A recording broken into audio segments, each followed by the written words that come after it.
10-11 ਸਾਲ ਇਹ ਉਹ ਸਾਲ ਸੀ। ਵੇਖੋ ਕੋਈ ਇੱਕ ਦਿਨ ਕੋਈ ਲੰਘ ਗਿਆ ਹੋਵੇ ਬਿਨਾਂ ਨਸ਼ੇ ਤੋਂ, ਨਹੀਂ ਕੋਈ ਵੀ ਦਿਨ ਇਦਾਂ ਦਾ ਲੰਘਿਆ ਹੀ ਨਹੀਂ ਹੋਣਾ ਵੀ ਮੈਂ ਬਗੈਰ ਨਸ਼ੇ ਤੋਂ ਕਦੇ ਘਰ ਆ ਜਾਵਾਂ। ਬਹੁਤੀ ਵਾਰ ਤੇ ਇਹ ਵੀ ਨਹੀਂ ਪਤਾ ਹੁੰਦਾ ਸੀ ਵੀ ਘਰੇ ਕਿੰਨੇ ਵਜੇ ਆਏ ਆ ਜੀ। ਸੁਬਾਹ ਖੁੱਲ੍ਹਦੀ ਫਿਰ ਪਤਾ ਲੱਗਦਾ ਵੀ ਪਏ ਕਿੱਥੇ ਆ ਜੀ। ਉਹ ਕਿਹੜਾ ਟਾਈਮ ਸੀ ਜਾਂ ਉਹ ਕਿਹੜਾ ਸਮਾਂ ਸੀ ਜਿਸ ਟਾਈਮ ਤੇ ਤੁਸੀਂ ਮੰਨਦੇ ਹੋ ਕਿ ਮੇਰੇ ਜ਼ਿੰਦਗੀ ਦੇ ਵਿੱਚ ਬਦਲਾਅ ਆਉਣਾ ਸ਼ੁਰੂ ਹੋਇਆ? ਬਹੁਤ ਮਾੜਾ ਸਮਾਂ ਸੀ ਉਹ, ਜਿਹੜਾ ਸਤਿਗੁਰ ਨੇ ਮੈਨੂੰ ਬਖਸ਼ ਲਿਆ। ਜਦੋਂ ਭਾਈ ਤਾਰੂ ਸਿੰਘ ਦਾ ਸ਼ਹੀਦੀ ਦਿਹਾੜਾ ਸੀ, ਉਸ ਦਿਨ ਤੇ ਇਤਿਹਾਸ ਸੁਣਾਇਆ ਉਹਨਾਂ ਨੇ ਵੀ ਸਿੰਘ ਨੇ ਕਿਵੇਂ ਕੇਸ ਨਹੀਂ ਕਤਲ ਕਰਵਾਏ ਤੇ ਖੋਖੋ ਲਵਾ ਲਿਆ। ਮੇਰੀ ਕਮਜ਼ੋਰੀ ਬਣ ਗਈ ਸੀ, ਸ਼ਰਾਬ ਕਹਿ ਲਓ ਜੀ। ਮੈਨੂੰ ਐਵੇਂ ਲੱਗਣ ਲੱਗਦਾ ਵੀ ਮੈਂ ਜੇ ਨਾ ਪੀਤੀ ਮੈਂ ਮਰ ਜਾਊਂਗਾ। ਮੈਂ ਕਿਹਾ ਵੀ ਮੈਂ ਅੰਮ੍ਰਿਤ ਛਕਣਾ ਤੇ ਤੁਸੀਂ ਮੇਰਾ ਨਾਂ ਲਿਖਾ ਕੇ ਆਓ ਗੁਰਦੁਆਰਾ ਸਾਹਿਬ। ਠੀਕ ਹੈ ਜੀ। ਤੁਸੀਂ ਯਕੀਨ ਮੰਨਿਓ ਪ੍ਰਗਟ ਸਿੰਘ ਜੀ, ਉਹ ਹੱਸ ਪਏ, ਕਹਿੰਦੇ ਵੀ ਮੈਂ ਕੀ ਸੁਣ ਰਿਹਾ ਇਹ। ਜਿਹੜਾ ਤੁਸੀਂ ਜੀਵਨ ਪਹਿਲਾਂ ਜਿਉਇਆ ਤੇ ਜੋ ਤੁਸੀਂ ਅੰਮ੍ਰਿਤ ਛਕਣ ਤੋਂ ਬਾਅਦ ਅੱਜ ਤੱਕ ਜਿਉ ਰਹੇ ਆ ਗੁਰੂ ਸਾਹਿਬ ਦੀ ਕਿਰਪਾ ਨਾਲ, ਇਹਦੇ ਵਿੱਚ ਤੇ ਉਹਦੇ ਵਿੱਚ ਤੁਹਾਨੂੰ ਕਿੰਨਾ ਕੁ ਫਰਕ ਜਾਂ ਕਿੰਨਾ ਕੁ ਆਨੰਦ ਜਾਂ ਮਾਣ ਮਹਿਸੂਸ ਹੋ ਰਿਹਾ? ਉਹ ਜਿਹੜੇ ਮੈਨੂੰ ਸਮਝਾਉਣ ਆਉਂਦੇ ਵੀ ਸ਼ਾਮ ਨੂੰ ਇਹਨੇ ਨਸ਼ਾ ਵੱਧ ਕਰ ਲਿਆ ਤੇ ਮੈਨੂੰ ਪਰਿਵਾਰਕ ਕੋਈ ਰਿਸ਼ਤੇਦਾਰ ਆ ਗਿਆ ਉਹਨੇ ਸਮਝਾਉਣਾ ਕਿ ਇਹਨੂੰ ਸਮਝਾਓ ਵੀ ਰਾਤ ਵੀ ਇਦਾਂ ਠੀਕ ਨਹੀਂ ਹੈ ਨਾ ਜੀ। ਤੇ ਦੇਖੋ ਇਹ ਜਿਹਨੂੰ ਆਪਾਂ ਕਰਾਮਾਤ ਕਹਿੰਦੇ ਆ, ਵੀ ਹੁਣ ਮੈਂ ਬਹੁਤ ਵਾਰੀ ਸੱਚੀ ਗੱਲ ਕਹਿਣਾ ਵੀ ਉਹਨਾਂ ਨੂੰ ਮੈਂ ਸਮਝਾਉਣ ਜਾਂਦਾ। ਕਿਸੇ ਟਾਈਮ ਤੇ ਦੀਵਾਨ ਸੁਣਨ ਵਾਸਤੇ ਗਏ ਸੀਗੇ, ਪ੍ਰਚਾਰ ਸੁਣਨ ਵਾਸਤੇ ਗਏ ਸੀਗੇ, ਪਰ ਇੱਕ ਦਿਨ ਉਹ ਵੀ ਸਮਾਂ ਆਇਆ ਜਿਸ ਦਿਨ ਤੁਸੀਂ ਸਟੇਜ ਤੇ ਬੈਠ ਕੇ ਆਪ ਪ੍ਰਚਾਰ ਕਰ ਰਹੇ ਸੀ। ਸਤਿਗੁਰੂ ਖੋਟਿਓ ਖਰੇ ਕਰੇ ਸ਼ਬਦ ਸਵਾਰਨਹਾਰ। ਹਾਂਜੀ, ਵਾਹਿਗੁਰੂ ਜੀ ਕਾ ਖਾਲਸਾ, ਵਾਹਿਗੁਰੂ ਜੀ ਕੀ ਫਤਿਹ। ਤੁਸੀਂ ਦੇਖ ਰਹੇ ਹੋ ਗੁਰਮਤ ਵਿਵੇਕ ਚੈਨਲ ਤੇ ਮੈਂ ਹਾਂ ਪ੍ਰਗਟ ਸਿੰਘ। ਅੱਜ ਅਸੀਂ ਦੂਸਰੇ ਐਪੀਸੋਡ ਦੇ ਵਿੱਚ ਸਤਿਗੁਰੂ ਖੋਟਿਓ ਖਰੇ ਕਰੇ ਸ਼ਬਦ ਸਵਾਰਨਹਾਰ ਇਸ ਪ੍ਰੋਗਰਾਮ ਤਹਿਤ ਆਪ ਸੰਗਤਾਂ ਦੇ ਸਰੋਤਿਆਂ ਦੇ ਸਾਹਮਣੇ ਸਨਮੁਖ ਹੋਏ ਹਾਂ। ਅੱਜ ਦਾ ਜਿਹੜਾ ਸਾਡਾ ਵਿਸ਼ਾ ਤੁਹਾਨੂੰ ਪਹਿਲਾਂ ਵੀ ਪਤਾ ਹੀ ਹੈ ਕਿ ਇਸ ਵਿਸ਼ੇ ਤੇ ਆਪਾਂ ਵੱਖ-ਵੱਖ ਪ੍ਰਚਾਰਕਾਂ ਦੀਆਂ, ਵੱਖ-ਵੱਖ ਗੁਰਸਿੱਖ ਵੀਰਾਂ ਦੀਆਂ ਜੀਵਨੀਆਂ ਘਟਨਾਵਾਂ ਤੁਹਾਡੇ ਸਾਰੇ ਸਰੋਤਿਆਂ ਦੇ ਨਾਲ ਸਾਂਝੀਆਂ ਕਰਨ ਵਾਸਤੇ ਆ ਰਹੇ ਹਾਂ, ਲੈ ਕੇ ਵੱਖ-ਵੱਖ ਵਿਸ਼ਿਆਂ ਤੇ ਵੱਖ-ਵੱਖ ਵੀਰਾਂ ਦੇ ਨਾਲ ਗੱਲਬਾਤ ਕਰਦੇ ਕਿ ਜਿਨ੍ਹਾਂ ਦਾ ਜਿਹੜਾ ਪਹਿਲਾ ਜੀਵਨ ਹੈ ਉਹ ਜੀਵਨ ਉਲਝਿਆ ਹੋਇਆ ਜੀਵਨ ਹੈ, ਵਕਾਰੀ ਜੀਵਨ ਹੈ। ਜਿਹੜੇ ਇਨਸਾਨ ਆਪਣੀ ਜ਼ਿੰਦਗੀ ਨੂੰ, ਇਹ ਮਨੁੱਖਾ ਜੀਵਨ ਨੂੰ ਮਾੜੇ ਕੰਮਾਂ ਦੇ ਵਿੱਚ, ਮਾੜੇ ਪਾਸੇ, ਨਸ਼ਿਆਂ ਵਕਾਰਾਂ ਦੇ ਵਿੱਚ ਲੱਗ ਕੇ ਲੰਘਾ ਰਹੇ ਨੇ। ਤੇ ਇੱਕ ਦਿਨ ਐਸਾ ਸਮਾਂ ਆਇਆ ਜਿੱਦਣ ਵਕਾਰੀ ਜੀਵਨ ਹੈ, ਨਸ਼ੇੜੀ ਜੀਵਨ ਹੈ, ਮਾੜੇ ਕੰਮ ਕਰਨ ਵਾਲਾ ਜੀਵਨ ਹੈ, ਗੁਰੂ ਦੀ ਗੁਰਬਾਣੀ ਨਾਲ ਜੁੜਿਆ, ਗੁਰੂ ਦੇ ਸਿਧਾਂਤ ਨਾਲ ਜੁੜਿਆ, ਗੁਰੂ ਦੀ ਗੁਰਬਾਣੀ ਨੂੰ ਪੜ੍ਹ ਕੇ, ਸੁਣ ਕੇ, ਸਮਝ ਕੇ ਉਹਨੇ ਆਪਣੇ ਜੀਵਨ ਨੂੰ ਬਦਲ ਲਿਆ। ਤੇ ਜੀਵਨ ਬਦਲਣ ਤੋਂ ਬਾਅਦ, ਜੀਵਨ ਦੇ ਬਦਲਾਅ ਤੋਂ ਬਾਅਦ ਕਿੱਦਾਂ ਦਾ ਜੀਵਨ ਬਣਦਾ ਹੈ, ਕਿਸ ਕਾਰਨ ਕਰਕੇ ਜਾਂ ਕਿਸ ਚੋਟ ਕਰਕੇ ਜੀਵਨ ਬਦਲਦਾ, ਕਿਹਨੂੰ ਸੁਣ ਕੇ ਜਾਂ ਕਿਹਦੇ ਤੋਂ ਸਮਝ ਕੇ ਗੁਰਬਾਣੀ ਜ਼ਿੰਦਗੀ ਬਦਲਦੀ ਹੈ। ਇਸ ਪ੍ਰੋਗਰਾਮ ਦੇ ਤਹਿਤ ਤੁਹਾਡੇ ਨਾਲ ਸਨਮੁਖ ਹੋਏ ਹਾਂ। ਮੇਰੇ ਨਾਲ ਅੱਜ ਬੜੇ ਹੀ ਸਤਿਕਾਰਯੋਗ ਵੀਰ ਭਾਈ ਰਘਬੀਰ ਸਿੰਘ ਜੀ ਖਿਆਲੀਵਾਲਾ, ਜੋ ਕਿ ਇਸ ਟਾਈਮ ਗੁਰਮਤ ਦੇ ਪ੍ਰਚਾਰਕ ਵੀ ਨੇ, ਨਾਲ ਆਪਣੀ ਕਿਰਤ ਵੀ ਕਰਦੇ ਨੇ। ਵੀਰ ਰਘਬੀਰ ਸਿੰਘ ਜੀ ਖਿਆਲੀਵਾਲਾ ਮੇਰੇ ਨਾਲ ਮੌਜੂਦ ਨੇ। ਆਓ ਸਭ ਤੋਂ ਪਹਿਲਾਂ ਸਾਡੇ ਚੈਨਲ ਗੁਰਮਤ ਵਿਵੇਕ ਤੇ ਉਹਨਾਂ ਦਾ ਸਵਾਗਤ ਕਰਦੇ ਹਾਂ ਜੀ। ਵਾਹਿਗੁਰੂ ਜੀ ਕਾ ਖਾਲਸਾ, ਵਾਹਿਗੁਰੂ ਜੀ ਕੀ ਫਤਿਹ। ਵਾਹਿਗੁਰੂ ਜੀ ਕਾ ਖਾਲਸਾ, ਵਾਹਿਗੁਰੂ ਜੀ ਕੀ ਫਤਿਹ। ਹਾਂਜੀ ਭਾਈ ਸਾਹਿਬ, ਸਭ ਤੋਂ ਜਿਹੜਾ ਮੇਰਾ ਪਹਿਲਾ ਅਹਿਮ ਸਵਾਲ ਹੈ, ਤੁਹਾਨੂੰ ਸਾਡੇ ਸਰੋਤਿਆਂ ਨੂੰ ਇਹ ਦੱਸੋ ਕਿ ਜਿਸ ਟਾਈਮ ਤੇ ਤੁਸੀਂ ਗੁਰਮਤ ਦੇ ਵਿੱਚ ਨਹੀਂ ਸੀ ਆਏ, ਉਸ ਤੋਂ ਪਹਿਲਾਂ ਦਾ ਜਿਹੜਾ ਤੁਹਾਡਾ ਜੀਵਨ ਸੀ ਉਹ ਕਿੱਦਾਂ ਦਾ ਸੀ? ਹਾਂਜੀ ਪ੍ਰਗਟ ਸਿੰਘ ਜੀ, ਮੈਂ ਇਹ ਕਹਿ ਲਵਾਂ ਜਿੰਨਾ ਸਮਾਂ ਉਸ ਵਾਹਿਗੁਰੂ ਦੀ ਬਖਸ਼ਿਸ਼ ਨਾਲ ਮੈਂ ਇਸ ਗੁਰਮਤ ਨੂੰ ਨਹੀਂ ਸਮਝਿਆ ਸੀ, ਮੈਂ ਕਹਾਂਗਾ ਕਿ ਉਹ ਜੀਵਨ ਮੇਰਾ ਬੜਾ ਮਾੜਾ ਸੀ ਜੀ, ਜਿਹਦੇ ਵਿੱਚ ਕਿ ਮੈਂ ਹੁਣ ਵੀ ਮੈਨੂੰ ਬਹੁਤ ਵਾਰ ਪਛਤਾਵਾ ਹੁੰਦਾ ਵੀ ਜ਼ਿੰਦਗੀ ਦੇ ਇੰਨੇ ਸਾਲ ਮੈਂ ਐਵੇਂ ਲੰਘਾ ਲਏ। ਬਿਲਕੁਲ ਜੀ। ਜੇ ਮੈਂ ਗੱਲ ਕਰਾਂ ਲਗਭਗ 30 ਸਾਲ ਦੀ ਉਮਰ ਤੱਕ ਲਗਭਗ, ਹਾਂਜੀ, ਮੈਂ ਕਦੇ ਗੁਰਦੁਆਰਾ ਸਾਹਿਬ ਨਹੀਂ ਗਿਆ ਸੀ, ਮੈਂ ਕਦੇ ਗੁਰਬਾਣੀ ਵਾਲੇ ਪਾਸੇ ਨਹੀਂ ਗਿਆ ਸੀ, ਹਾਂਜੀ ਨਾ ਮੈਂ ਕਦੇ ਹੋਰ ਮੈਨੂੰ ਕੋਈ ਬਹੁਤਾ ਧਿਆਨ ਸੀ। 30 ਸਾਲ ਦੀ ਉਮਰ ਤੱਕ ਮੈਂ ਗੁਰਮਤ ਤੋਂ ਬਿਲਕੁਲ ਮੈਂ ਕਹਾਂਗਾ ਉਲਟੀ ਦਿਸ਼ਾ ਦੇ ਵਿੱਚ ਮੈਂ ਰਿਹਾ। ਤੇ ਜੇ ਗੱਲ ਕਰੀਏ, ਮੈਂ ਥੋੜਾ ਪਿੱਛੇ ਜਾਵਾਂਗਾ, ਲਗਭਗ 1990-91 ਦੇ ਵਿੱਚ ਜਦੋਂ ਮੈਂ ਪੜ੍ਹਦਾ ਹੁੰਦਾ ਸੀ, ਮੈਂ ਮੈਟ੍ਰਿਕ ਕੀਤੀ ਹੈ। ਪਰ ਉਹਨਾਂ ਸਮਿਆਂ ਦੇ ਵਿੱਚ ਇੱਦਾਂ ਸੀ ਕਿ ਜਿੱਦਾਂ ਦੀ ਤੁਹਾਡੀ ਦੋਸਤੀ ਹੈ, ਜਿੱਦਾਂ ਦਾ ਤੁਹਾਡੇ ਨਾਲ ਦੇ ਤੁਹਾਡੇ ਦੋਸਤ ਨੇ, ਮਿੱਤਰ ਨੇ, ਉਹਨਾਂ ਦਾ ਪ੍ਰਭਾਵ ਬੜਾ ਪੈਂਦਾ। ਅੱਜ ਵੀ ਅਸੀਂ ਇਹ ਵੇਖਦੇ ਹਾਂ ਨਾ ਸਕੂਲਾਂ ਕਾਲਜਾਂ 'ਚ, ਜਿਹੜੇ ਸ਼ਰੀਫ ਮੁੰਡੇ ਹੁੰਦੇ ਨੇ, ਆਪਾਂ ਕਹਿਣਾ ਵੀ ਉਹ ਜਾ ਕੇ ਕਿਵੇਂ ਗਲਤ ਲਾਈਨ 'ਤੇ ਚੜ੍ਹ ਜਾਂਦੇ ਆ ਜਾਂ ਚਲੇ ਜਾਂਦੇ ਆ। ਮੈਂ ਉਸ ਤਜਰਬੇ ਨੂੰ ਹੰਢਾਇਆ। ਬਿਲਕੁਲ। ਸੋ ਮੈਂ ਉਸ ਸਮੇਂ ਦੇ ਵਿੱਚ ਮੇਰੀ ਦੋਸਤੀ ਕੁਝ ਇੱਦਾਂ ਦੇ ਬੰਦਿਆਂ ਨਾਲ ਹੋ ਗਈ ਜਿਨ੍ਹਾਂ ਦੇ ਕਿ ਘਰ ਦੇ ਵਿੱਚ ਖਾਣ ਪੀਣ ਦਾ ਦੌਰ ਚੱਲਦਾ ਸੀ, ਸ਼ਰਾਬ ਦਾ, ਹੋਰ ਬੜਾ ਕੁਝ ਚੱਲਦਾ ਸੀ। ਉਮਰ ਮੇਰੀ ਛੋਟੀ ਸੀ, 17 ਸਾਲ ਦਾ ਲਗਭਗ ਸੀ ਮੈਂ ਜੀ। ਤੇ ਉਹਨਾਂ ਦੇ ਘਰਾਂ ਵਿੱਚ ਆਉਣ ਜਾਣ ਕਰਕੇ ਸਾਲ 2 ਸਾਲ ਤਾਂ ਇਹ ਕਹਿ ਲਓ ਵੀ ਘਰੇ ਵੀ ਨਹੀਂ ਪਤਾ ਲੱਗਿਆ। ਥੋੜਾ ਬਹੁਤਾ ਮੈਂ ਸ਼ਰਾਬ ਦਾ ਟੇਸਟ ਵੇਖਦਾ ਰਿਹਾ ਘਰ ਵਿੱਚ, ਨਹੀਂ ਸ਼ਾਇਦ ਮਾਂ-ਬਾਪ ਨੂੰ ਪਤਾ ਵੀ ਲੱਗਦਾ ਹੋਵੇ, ਨਾ ਕਹਿੰਦੇ ਹੋਣ, ਪਰ ਮੈਂ ਐਵੇਂ ਸੋਚਦਾ ਸੀ ਵੀ ਪਰਿਵਾਰ 'ਚ ਕਿਸੇ ਨੂੰ ਨਹੀਂ ਪਤਾ। ਬਿਲਕੁਲ ਜੀ। ਔਰ ਉਸ ਤੋਂ ਬਾਅਦ 2-3 ਸਾਲ ਇੱਦਾਂ ਲੰਘ ਗਏ। ਫਿਰ ਕੀ ਹੋਇਆ, 1994 ਦੇ ਵਿੱਚ ਮੇਰੀ ਮੈਰਿਜ ਹੋ ਗਈ, ਸ਼ਾਦੀ ਹੋ ਗਈ। ਬਿਲਕੁਲ ਜੀ। ਆਪਾਂ ਪਿੰਡਾਂ 'ਚ ਰਹਿਣ ਵਾਲੇ ਪ੍ਰਗਟ ਸਿੰਘ ਜੀ, ਆਪਾਂ ਨੂੰ ਪਤਾ ਹੈ, ਅੱਜ ਵੀ ਬਹੁਤੇ ਪਰਿਵਾਰਾਂ 'ਚ ਇਹ ਚੱਲਦਾ ਹੈ ਵੀ ਸਾਡਾ ਇੱਕ ਕਲਚਰ ਬਣਿਆ ਹੋਇਆ ਹੈ ਵੀ ਜਦੋਂ ਅਸੀਂ ਬੱਚੀ ਦਾ ਵਿਆਹ ਕਰਦੇ ਹਾਂ, ਹਾਂਜੀ, ਘਰਾਂ ਦੇ ਵਿੱਚ ਵੀ ਸ਼ਰਾਬ ਦੇ ਦੌਰ ਚਲਾਏ ਜਾਂਦੇ ਆ ਤੇ ਰਿਸ਼ਤੇਦਾਰ ਦੀ ਸੇਵਾ ਇਹ ਤੋਂ ਬਿਨਾਂ ਮੰਨੀ ਨਹੀਂ ਜਾਂਦੀ। ਅੱਜ ਵੀ ਲੋਕ ਹੈਗੇ ਨੇ। ਬਿਲਕੁਲ ਜੀ। ਮੈਂ ਵੀ ਉਸ ਦੌਰ 'ਚੋਂ ਗੁਜ਼ਰਿਆ। ਮੈਨੂੰ ਥੋੜਾ ਉਹ ਮੈਂ ਕਹਿੰਦਾ ਵੀ ਸਵਾਦ ਮੈਂ ਪਹਿਲਾਂ ਵੇਖ ਚੁੱਕਿਆ ਸੀ ਦੋਸਤਾਂ ਮਿੱਤਰਾਂ ਨਾਲ ਰਲ ਕੇ। ਜੀ। ਫਿਰ ਮੇਰੀ ਮੈਰਿਜ ਹੋ ਗਈ। ਫਿਰ ਤੁਹਾਨੂੰ ਪਤਾ ਜਦੋਂ ਰਿਸ਼ਤੇਦਾਰੀ 'ਚ ਬੰਦਾ ਜਾਂਦਾ, ਆਓ ਭਗਤ ਹੁੰਦੀ ਹੈ, ਪਤਾ ਸਮਝ ਹੈ ਨਹੀਂ ਸੀ ਇਸ ਗੱਲ, ਸਮਝ ਹੈ ਨਹੀਂ ਸੀ। ਬਿਲਕੁਲ ਜੀ। ਤੇ ਬਸ ਉੱਥੋਂ ਵਾਧਾ ਕੰਮ ਵਾਧਾ ਚਲਾ ਗਿਆ। ਬੜੇ ਸਾਲ ਲੰਘ ਗਏ ਜ਼ਿੰਦਗੀ ਦੇ। ਬਸ ਇੱਦਾਂ ਹੀ ਮੈਂ ਤੇ ਬਹੁਤ ਵਾਰੀ ਇਹ ਵੀ ਸੋਚਦਾ ਹੁੰਦਾ ਕਿ ਮੇਰੀ ਜ਼ਿੰਦਗੀ ਦੇ ਇੰਨੇ ਸਾਲ ਮੈਂ ਬਰਬਾਦ ਕਰ ਲਏ। ਪਰਿਵਾਰ ਦੇ ਮੈਂਬਰਾਂ ਨੇ ਵੀ ਬੜੇ, ਮੈਂ ਸੋਚਦਾ ਵੀ ਦੁੱਖ ਹੀ ਝੱਲੇ ਹੋਣਗੇ, ਕਿਉਂਕਿ 3 ਭੈਣਾਂ ਨੇ ਮੇਰੇ। 3 ਭੈਣਾਂ ਦਾ ਮੈਂ ਇਕੱਲਾ ਭਰਾ ਹਾਂ। ਸਾਡੇ ਸਮਾਜ ਵਿੱਚ ਵੈਸੇ ਤੇ ਜਿੰਨੇ ਮਰਜ਼ੀ ਬੱਚੇ ਹੋਣ ਸਾਰੇ ਪਿਆਰੇ ਹੁੰਦੇ ਆ, ਹਾਂਜੀ, ਪਰ ਇੱਕ ਮਤਲਬ ਗੱਲ ਬਣੀ ਹੋਈ ਹੈ ਵੀ ਜੇ 2 ਜਾਂ 3 ਭੈਣਾਂ ਨੇ ਤੇ ਇੱਕ ਭਰਾ ਹੋਵੇ, ਉਹਨੂੰ ਲਾਡ ਕੀਤਾ ਜਾਂਦਾ, ਪਿਆਰ ਕੀਤਾ ਜਾਂਦਾ। ਇਹ ਉਹਦਾ ਵੀ ਨਤੀਜਾ ਮੈਂ ਸਮਝਦਾ ਜੀ। ਮੈਨੂੰ ਪਰਿਵਾਰ 'ਚ ਝਿੜਕਿਆ ਨਹੀਂ ਗਿਆ, ਲਾਡ ਪਿਆਰ ਕੀਤਾ ਗਿਆ। ਹਾਂਜੀ, ਉਸ ਲਾਡ ਪਿਆਰ ਦੇ ਕਰਕੇ ਮੈਂ ਗਲਤ ਲਾਈਨ ਤੇ ਚਲਾ ਗਿਆ ਜੀ। ਬਿਲਕੁਲ। ਤੇ ਜਿਹੜਾ ਤੁਹਾਡੇ ਜੀਵਨ ਦੇ ਵਿੱਚ, ਜਿਸ ਤਰ੍ਹਾਂ ਤੁਸੀਂ ਦੱਸਿਆ ਕਿ ਮੈਂ ਸ਼ਰਾਬ ਵਾਲੇ ਦੌਰ ਦੇ ਵਿੱਚ, ਤੇ ਤੁਹਾਡਾ ਜਿਸ ਟਾਈਮ ਤੇ ਵਿਆਹ ਹੋਇਆ ਉਸ ਟਾਈਮ ਤੇ ਵੀ ਜਿਹੜੀ ਕਹਿ ਲਓ ਕਿ ਸੇਵਾ ਤੁਸੀਂ ਕਹਿੰਦੇ ਆ ਕਿ ਸ਼ਰਾਬ ਦੇ ਨਾਲ ਚੱਲੀ ਆ, ਜਾਂ ਸ਼ਰਾਬ ਵਾਲਾ, ਜਾਂ ਹੋਰ ਕਿੱਦਾਂ ਦਾ ਮਾਹੌਲ ਸੀ ਜਿਹੜਾ ਤੁਸੀਂ ਆਪਣੀ ਜ਼ਿੰਦਗੀ ਦੇ ਵਿੱਚ ਭੋਗਿਆ ਕਿ ਸ਼ਰਾਬ ਨੂੰ ਛੱਡ ਕੇ ਜਾਂ ਨਸ਼ੇ ਨੂੰ ਛੱਡ ਕੇ ਹੋਰ ਲੱਚਰਤਾ ਵਾਲੇ ਪਾਸੇ, ਜਾਂ ਹੋਰ ਕੋਈ ਤੁਹਾਡੇ ਜੀਵਨ ਦੇ ਵਿੱਚ ਕਿਹੜੀਆਂ ਕੁਤਾਹੀਆਂ ਸੀ? ਪ੍ਰਗਟ ਸਿੰਘ ਜੀ, ਮੈਂ ਸ਼ਰਾਬ ਦੇ ਨਾਲ ਮੈਂ ਤੰਬਾਕੂ ਵੀ ਵਰਤਦਾ ਰਿਹਾ, ਕਿਉਂਕਿ ਮੈਂ ਕਹਿਣ ਵਿੱਚ ਗੁਰੇਜ਼ ਨਹੀਂ ਕਰੂੰਗਾ ਜੀ। ਕਿਉਂਕਿ ਜਿੱਦਾਂ ਦੇ ਮਾਹੌਲ ਵਿੱਚ ਮੈਂ ਰਹਿੰਦਾ ਸੀ, ਮੇਰੇ ਸਾਰੇ ਦੋਸਤ ਮਿੱਤਰ ਹੀ ਇੱਦਾਂ ਦੇ ਸੀ। ਬਿਲਕੁਲ ਜੀ। ਤੁਸੀਂ ਲੱਚਰਤਾ ਦੀ ਗੱਲ ਕੀਤੀ ਹੈ, ਅਸੀਂ ਨੇੜੇ ਜਿੱਥੇ ਵੀ ਏਰੀਏ 'ਚ ਜਾਣਾ, ਹਾਂਜੀ, ਤੇ ਅਸੀਂ ਕੋਈ ਵੀ ਖਾੜਾ ਵੇਖਣ ਤੋਂ ਖੁੰਝਦੇ ਨਹੀਂ ਸੀ। ਕਿਸੇ ਵੀ ਕਲਾਕਾਰ ਦਾ ਹੁੰਦਾ, ਵੇਖਣ ਚਲੇ ਜਾਣਾ, ਹੈ ਨਾ ਜੀ। ਸੱਭਿਆਚਾਰਕ ਮੇਲੇ ਬੜੇ ਲੱਗਦੇ ਸੀ ਉਦੋਂ। ਬਿਲਕੁਲ। ਤੇ ਬਸ ਇੱਦਾਂ ਦਾ ਜੀਵਨ ਸੀ, ਬਸ ਸਿਰਫ ਖਾ ਪੀ ਕੇ ਆਰਾਮ ਨਾਲ ਸੌਂ ਜਾਣਾ ਰਾਤ ਨੂੰ। ਬਹੁਤੀ ਵਾਰ ਤੇ ਇਹ ਵੀ ਨਹੀਂ ਪਤਾ ਹੁੰਦਾ ਸੀ ਵੀ ਘਰੇ ਕਿੰਨੇ ਵਜੇ ਆਏ ਆ ਜੀ। ਸੁਬਾਹ ਖੁੱਲ੍ਹਦੀ ਫਿਰ ਪਤਾ ਲੱਗਦਾ ਵੀ ਪਏ ਕਿੱਥੇ ਆ ਜੀ। ਮੈਂ ਸਮਝਦਾ ਵੀ ਬਹੁਤ ਮਾੜਾ ਸਮਾਂ ਸੀ ਉਹ, ਜਿਹੜਾ ਸਤਿਗੁਰ ਨੇ ਮੈਨੂੰ ਬਖਸ਼ ਲਿਆ। ਤੇ ਨਹੀਂ ਤੇ ਬਹੁਤ ਮੇਰੀ ਜ਼ਿੰਦਗੀ ਵਿੱਚ, ਮਾਫ਼ ਕਰਨਾ, ਇੱਦਾਂ ਦੇ ਹਾਲਾਤ ਵੀ ਬਣੇ ਆ, ਕਿਉਂਕਿ ਤੁਹਾਨੂੰ ਪਤਾ ਵੀ ਜਦੋਂ ਪਰਿਵਾਰ 'ਚ ਕੋਈ ਨਸ਼ਾ ਕਰਦਾ ਉਹਨੂੰ ਕਿੰਨਾ ਕੁ ਚਿਰ ਬਰਦਾਸ਼ਤ ਕਰੂਗਾ। ਬਿਲਕੁਲ ਜੀ। ਥੋੜਾ ਸਮਾਂ, ਸਾਲ 2 ਸਾਲ 4 ਸਾਲ ਪਰਿਵਾਰ ਦੇ ਮੈਂਬਰ ਦੇਖਣਗੇ। ਹੌਲੀ ਮੈਨੂੰ ਘਰ ਦੇ ਵਿੱਚ ਟੋਕਾ ਟਾਕੀ ਹੋਣੀ ਸ਼ੁਰੂ ਹੋ ਗਈ ਜੀ। ਮਾਤਾ ਜੀ ਸਾਡੇ ਮੈਨੂੰ ਕਹਿਣਾ ਸ਼ੁਰੂ ਕਰ ਦਿੱਤਾ। ਬਾਪੂ ਜੀ ਮੇਰੇ ਚਲੋ ਮੈਨੂੰ ਬਹੁਤ ਘੱਟ ਕਹਿੰਦੇ ਸੀ ਜੀ। ਮੇਰੇ ਘਰ ਵਾਲੀ ਸਿੰਘਣੀ ਕਹਿ ਲਓ, ਉਹਨੇ ਮੈਨੂੰ ਬੜਾ ਲੜਨਾ। ਸ਼ਾਮ ਨੂੰ ਤਾਂ ਨਹੀਂ, ਸੁਬਾਹ ਮੈਨੂੰ ਰੋਜ਼ਾਨਾ ਹੀ ਉਹਨੇ ਕਹਿਣਾ ਇਹ ਤੇਰੇ ਵਾਸਤੇ ਗੱਲ ਠੀਕ ਨਹੀਂ। ਤੇ ਬੰਦਾ ਕਦੇ ਗਲਤੀ ਨੂੰ ਮੰਨਦਾ ਨਹੀਂ ਜੀ। ਹਾਂਜੀ, ਕਿਉਂਕਿ ਮੈਂ ਪ੍ਰੈਕਟੀਕਲ ਗੱਲਾਂ ਕਰ ਰਿਹਾ ਜੀ। ਪਰਿਵਾਰ ਦੇ ਵਿੱਚ ਇੱਦਾਂ ਦੇ ਮੈਂ ਦਿਨ ਵੀ ਲੰਘਾਏ ਆ ਵੀ ਪਰਿਵਾਰ ਦੇ ਮੈਂਬਰਾਂ ਨਾਲ 1 ਮਹੀਨਾ ਬੋਲਣਾ ਹੀ ਨਾ ਜੀ। ਵੀ ਪਰਿਵਾਰ ਵਿੱਚ ਨਾਰਾਜ਼ ਹੋ ਜਾਣਾ, ਨਸ਼ਾ ਕਰਨਾ, ਉਲਟਾ ਨਾਰਾਜ਼ਗੀ ਹੋਣੀ ਵੀ ਮੈਨੂੰ ਤੁਸੀਂ ਕਹਿੰਦੇ ਕਿਉਂ, ਹਟਾਉਣੇ ਕਿਉਂ।